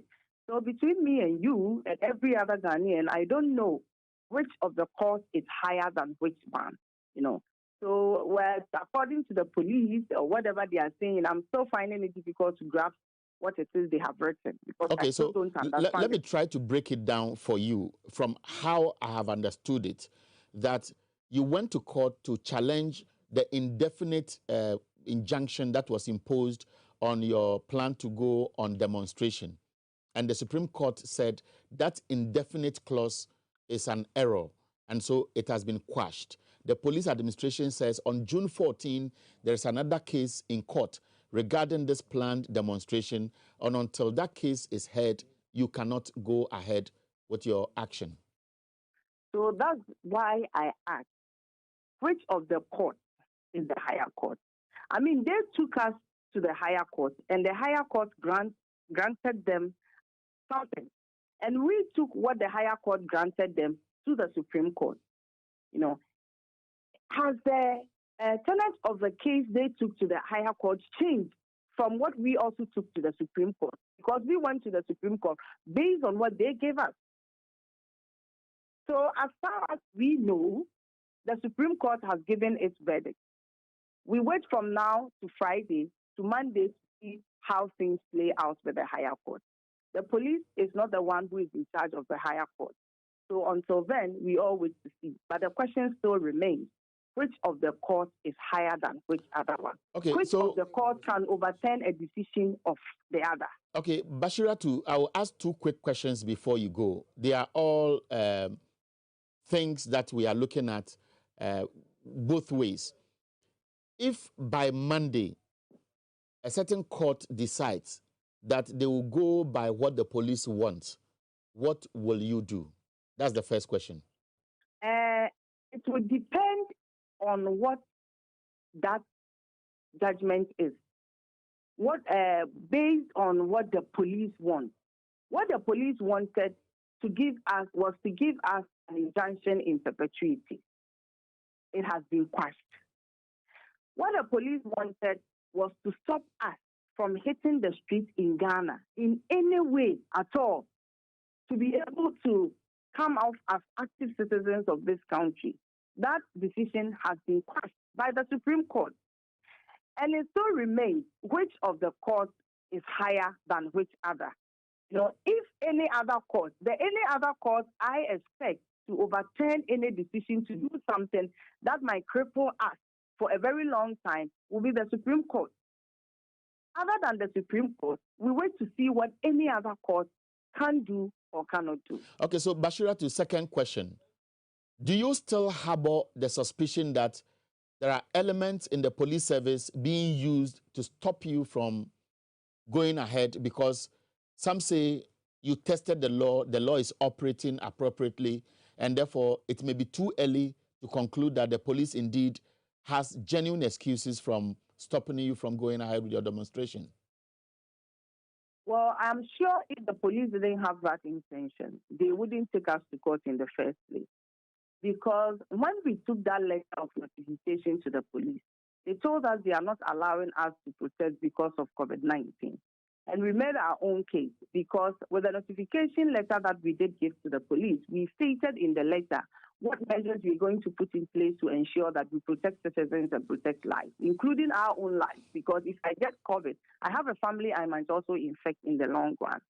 Now, aside from that, one thing the police did mention, which we found a little funny, was in the motion we were served. They said that they didn't think the reasons for which we were embarking on this protest is strong and useful enough for us to hit the street. That's another thing. Now, as a citizen of Ghana, is it out of my way for someone to take away from me my right to strike and for me to also say that this is not right? So I'm not allowing that to happen to me as an individual, as a citizen, and as an activist of this country. I mean, I work full-time. I think this is a thing, so don't let me just mention my workplace here because I've been having stress on my life. Okay, but the point I wanted to make is that last week, Friday, when we were supposed to appear in the High Court, I got to the office to find out there were more than 70 policemen in my office, at my office complex, and more than 6 police cars as of the time I got there, only to be told that the police were there as early as 4 a.m. And the 4 a.m. they were there with water tankers, and there were more than 100 policemen surrounding the whole of the building. Last Friday. One person, last Friday, just because one of the conveners of the Fix the Country campaign works there and will meet friends there just to go to the courtroom. And we all saw what happened after that. So I managed to get to the court, but they stopped us from entering the courtroom, insisting that our representatives were there.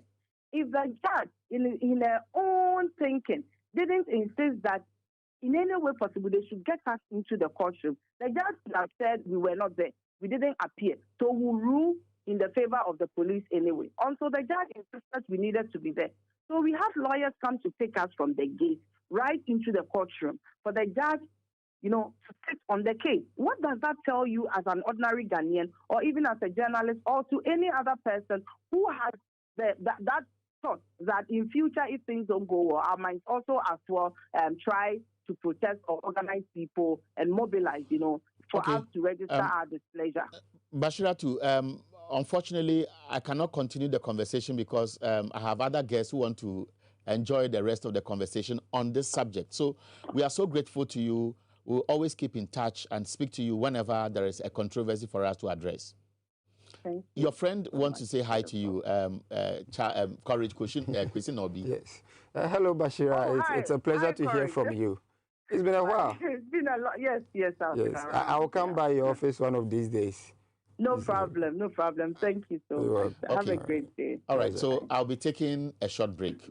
When I come back, we'll still stay on this conversation.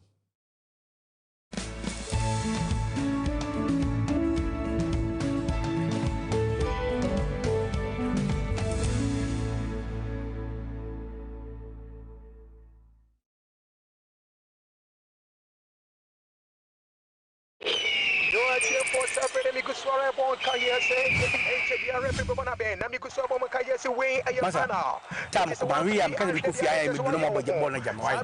Have a beer, you can be why?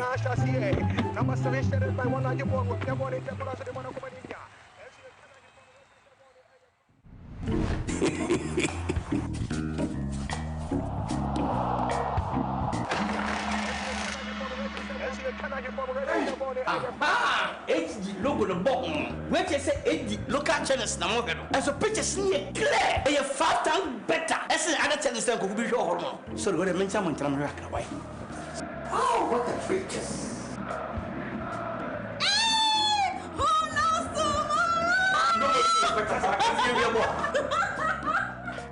What a picture.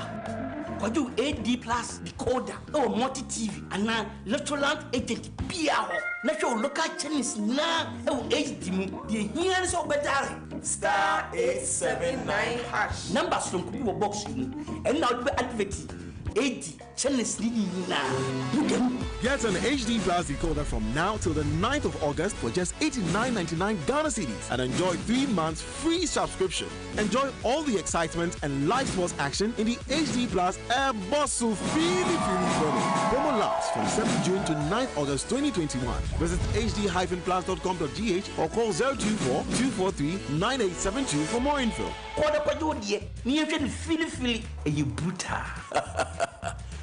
Half a nose for good things.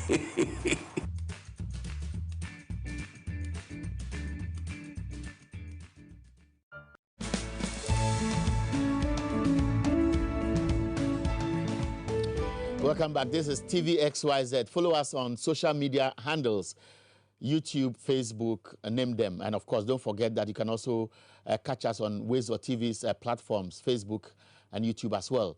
I'm in the studio with Courage Kwesi Nobi, who is representing the New Patriotic Party. And I've been joined by Alhaji Mohammed Nazir, is the National Zongo Caucus Coordinator. Today I got it right. Communication Officer. Communication Officer, yes. Right. And what else? That's it for now. It does it for now. But let's move on to hashtag Fix the Country. We don't have much time, so we'll rather spend the conversation on it. It's an issue of national interest. Courage, you listen to the convener. The tail end of her conversation raises a lot of concern that they were supposed to be in court. She was getting ready to be in court, and then her office was surrounded by 100 policemen with armored cars, and they came there because there was a signal that they will mass up and go to court. And then when she managed to get to the court, the police was there and virtually prevented her from entering. And the idea or the strategy was it will assume that they were absent in court and the judge would have given a ruling against them. Fortunately, the judge acted with common sense and said, I need them there, and so went ahead with what we all know is happening. Now, it only creates the suspicion that there are some elements being used to breach the professional conduct of the Ghana Police Service. How do you respond to that? Thank you very much. I think I do not speak for the police. However, I think that if what Ms. Bashira Tukama is saying is true, then it's unfortunate that such developments happen. I don't know what reason will warrant going to the office of somebody and trying to prevent the person from enjoying their rights of moving about freely.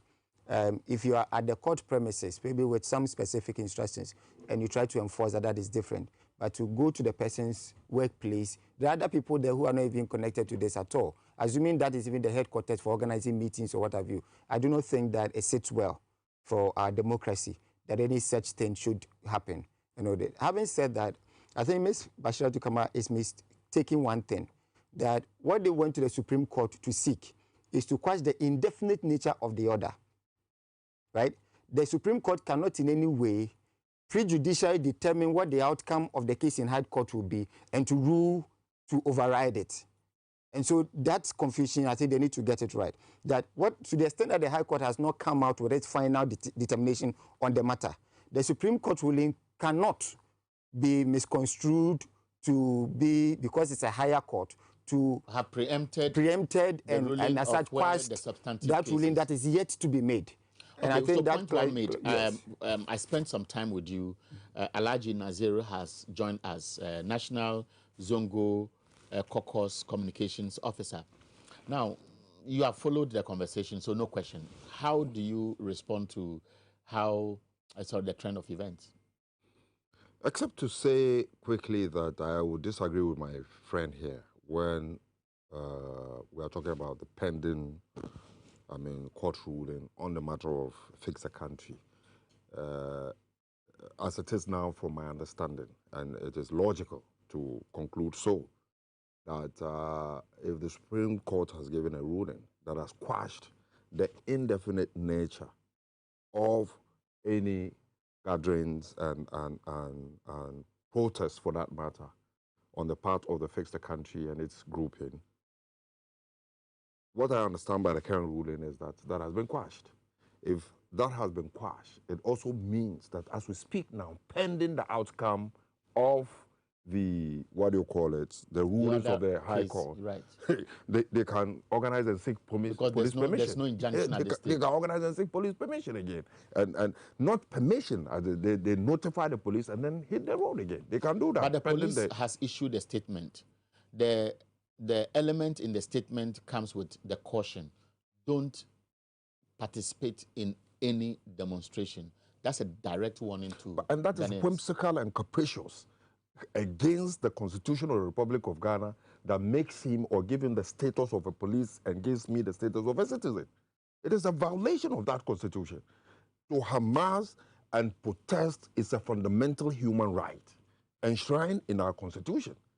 So if you give such whimsical and capricious directive, I mean, it can be quashed by any reasonable and logically thinking person. And then we can also use the law There's to a pursue Restrictions Act which was passed at an under emergency because of COVID, and the police are bound to enforce it. And so the police are deriving that right from that law. If, from my understanding, by the Constitution of the Republic of Ghana, by logic, laws are made for men. If we've realized as a people that a certain law is being used to stifle the rights of others and then sits on their rights, then that law is not good and conducive for our environment.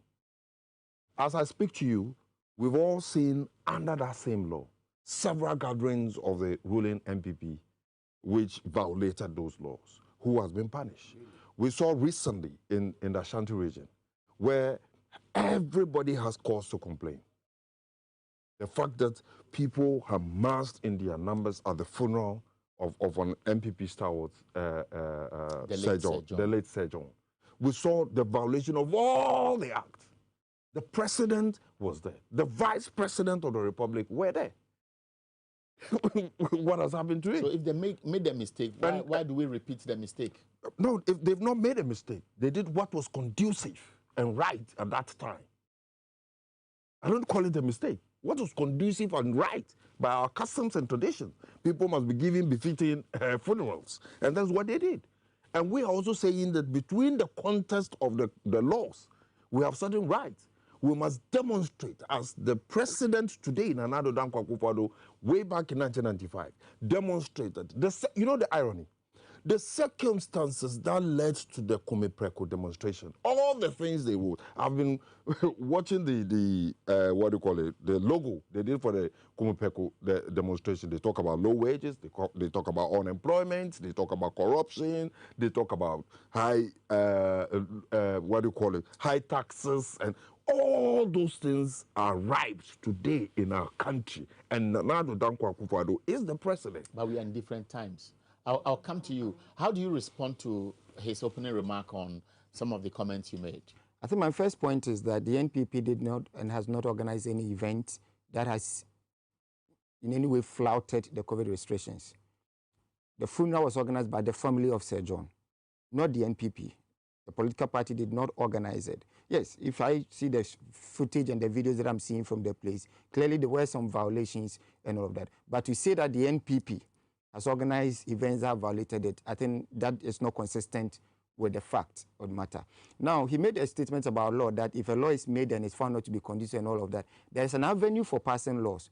If anybody thinks at any point in time that those laws do not augur well for our development, you go through another procedure to get the law amended or changed. And I believe his representatives, his party's representatives in Parliament, know better to take on that. And that no amount of violation. I wanted to respond through a question to the element of NPP did not organize Sir John's funeral. I'm sure you have heard the president several times whenever he briefed this country with regards to COVID-19 and the protocols in place. And the president has issued clear directives. Yes. He's the commander-in-chief of the Ghana Armed Forces. And he knows that St. John will be buried.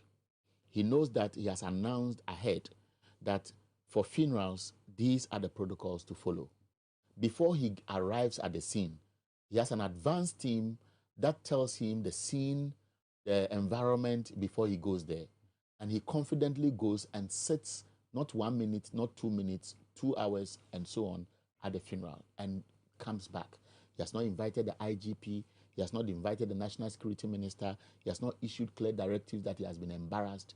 And you think that it is fair to say that it was not organized by NPP? Yeah, is that what you are saying? Everything you've said notwithstanding, the fact that the NPP did not organize the event is a fact, and that stays. Now, I see a security architecture or a police service that was overrun and as such could not provide the necessary safeguards for ensuring that the protocols are seen. Do we think that per what we even saw at Sir John's funeral, it is wise now to allow any event that could be bigger than that? Do we think so? So if they are telling you that we have challenges with logistics and personnel in enforcing this in the context of the time, we are not saying that you cannot demonstrate into any time. And really, if Sir John's funeral is a test case, you could see clearly a system where that arrangement is broken down, right? Now, do we think that any gathering, and of course the demonstration could, right, be far bigger than Sir John's funeral? Do we think that as a country, as a people, with all the problems that we are even having and the complaints we have about what happened there, do we think that any avenue that or any event that is likely to repeat same or worse should be allowed? I don't think so. For me, that is my position. I don't think so. Now, see, we must be careful. When my brother was speaking, he made mention to all the difficulties here and there, and blah, blah, and all of that. Assuming the NDC had won power in 2016, at least we know that we would have had the 11 nuisance taxes that were abolished on our heads.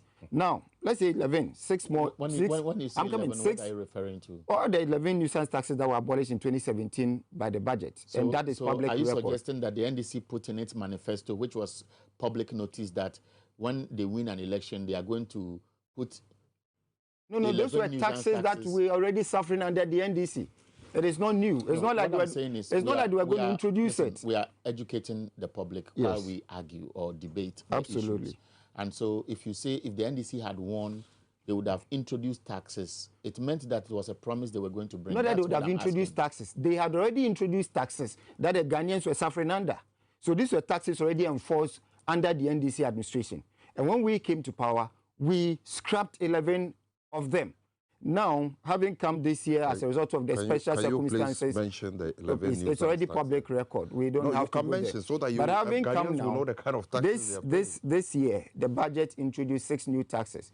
Do even the balance. It means that there are still 5 taxes that the Ghanaian has been saved from under this government. He cannot. Which makes Ghanaians better off today than yesterday. That's what you are implying. Oh, better off today than 2016 and better off than they would have ever been under any government, particularly the NDC government. Okay, so now, before he comes in, there is this element of discrimination people are raising because of how the police is handling similar issues today.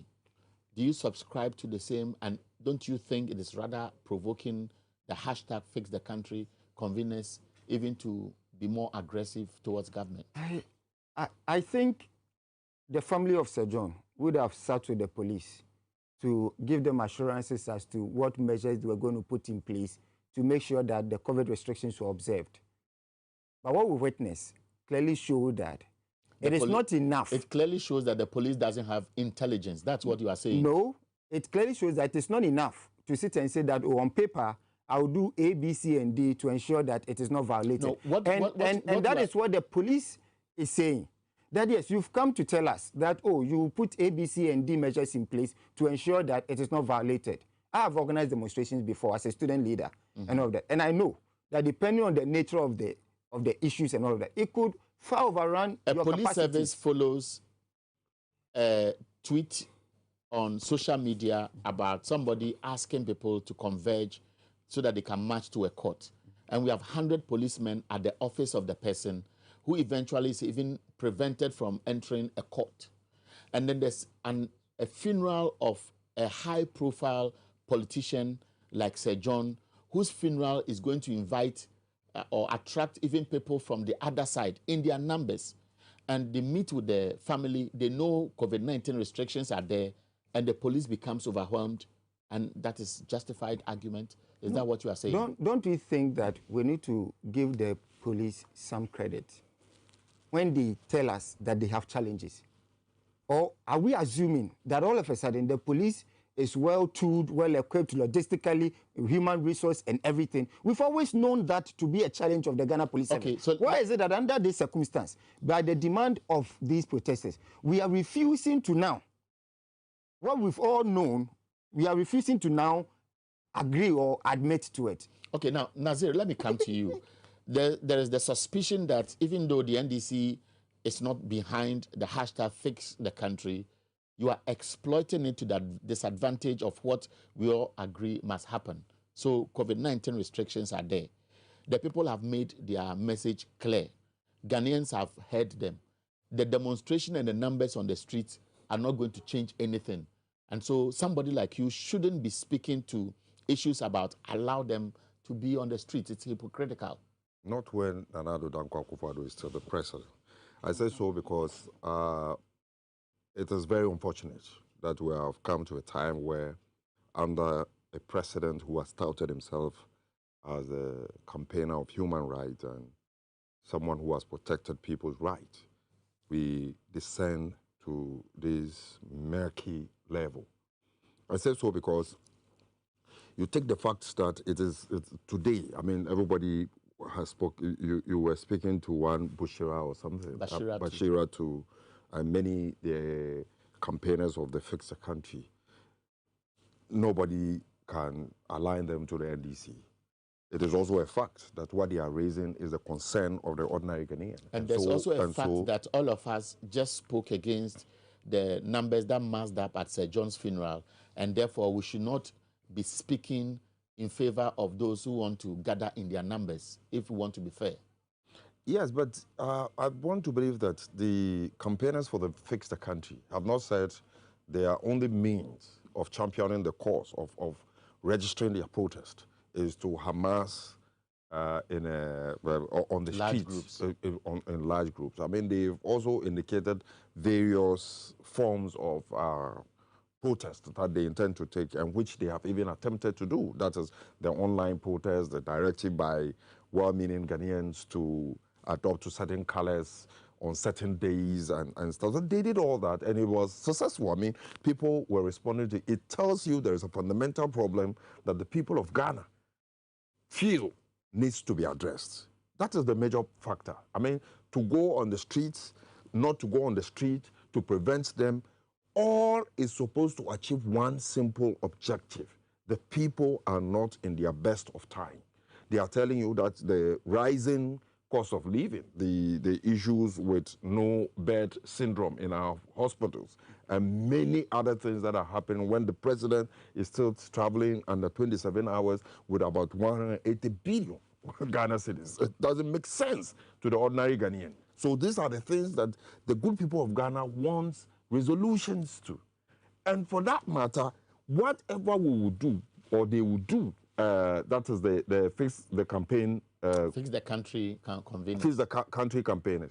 And then the president should come to, one point where I feel would ensure that we achieve the objective for which they are registering their protest. At what stage can that be? Because government says we are fixing the country.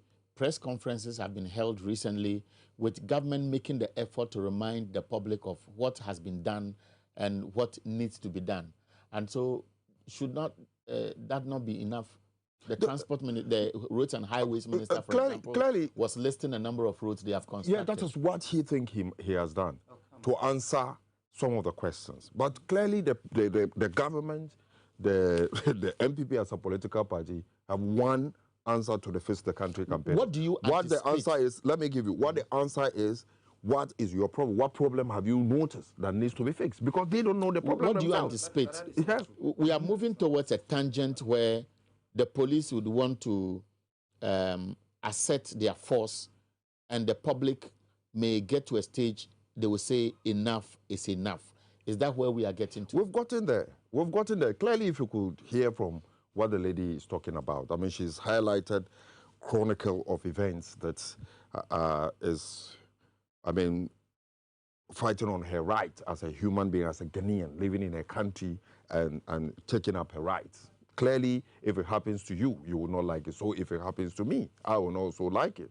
So if it has happened to many other people, you can cite several examples of people who feels that under this Nana Addo Dankwa Akufo-Addo Bawumia administration, their rights has been violated and nothing is being done about it. So people who be left with no option. There is a saying in Akan that say opam yapanze ehunfua otune bema. You understand? The more you push a frightened person, someone who's scared, who is afraid. Yes, of course. You understand? You get to the point where he has no option than to defend himself because it's a life and death matter. I see strong points in some of the things you said. I parried him. I carried him to him, and he has given us some response. Going forward, do you anticipate that this trend of events could get to a saturation point and eventually get out of control? Thank you very much. I think, like I've said on this platform several times and all other platforms, I do, admit and agree to some of the demands of the protesters and all of that. Yes, we need this kind. It is for that very reason that I went on the streets in 2016 to campaign massively for the NPP to win power and did same in 2020.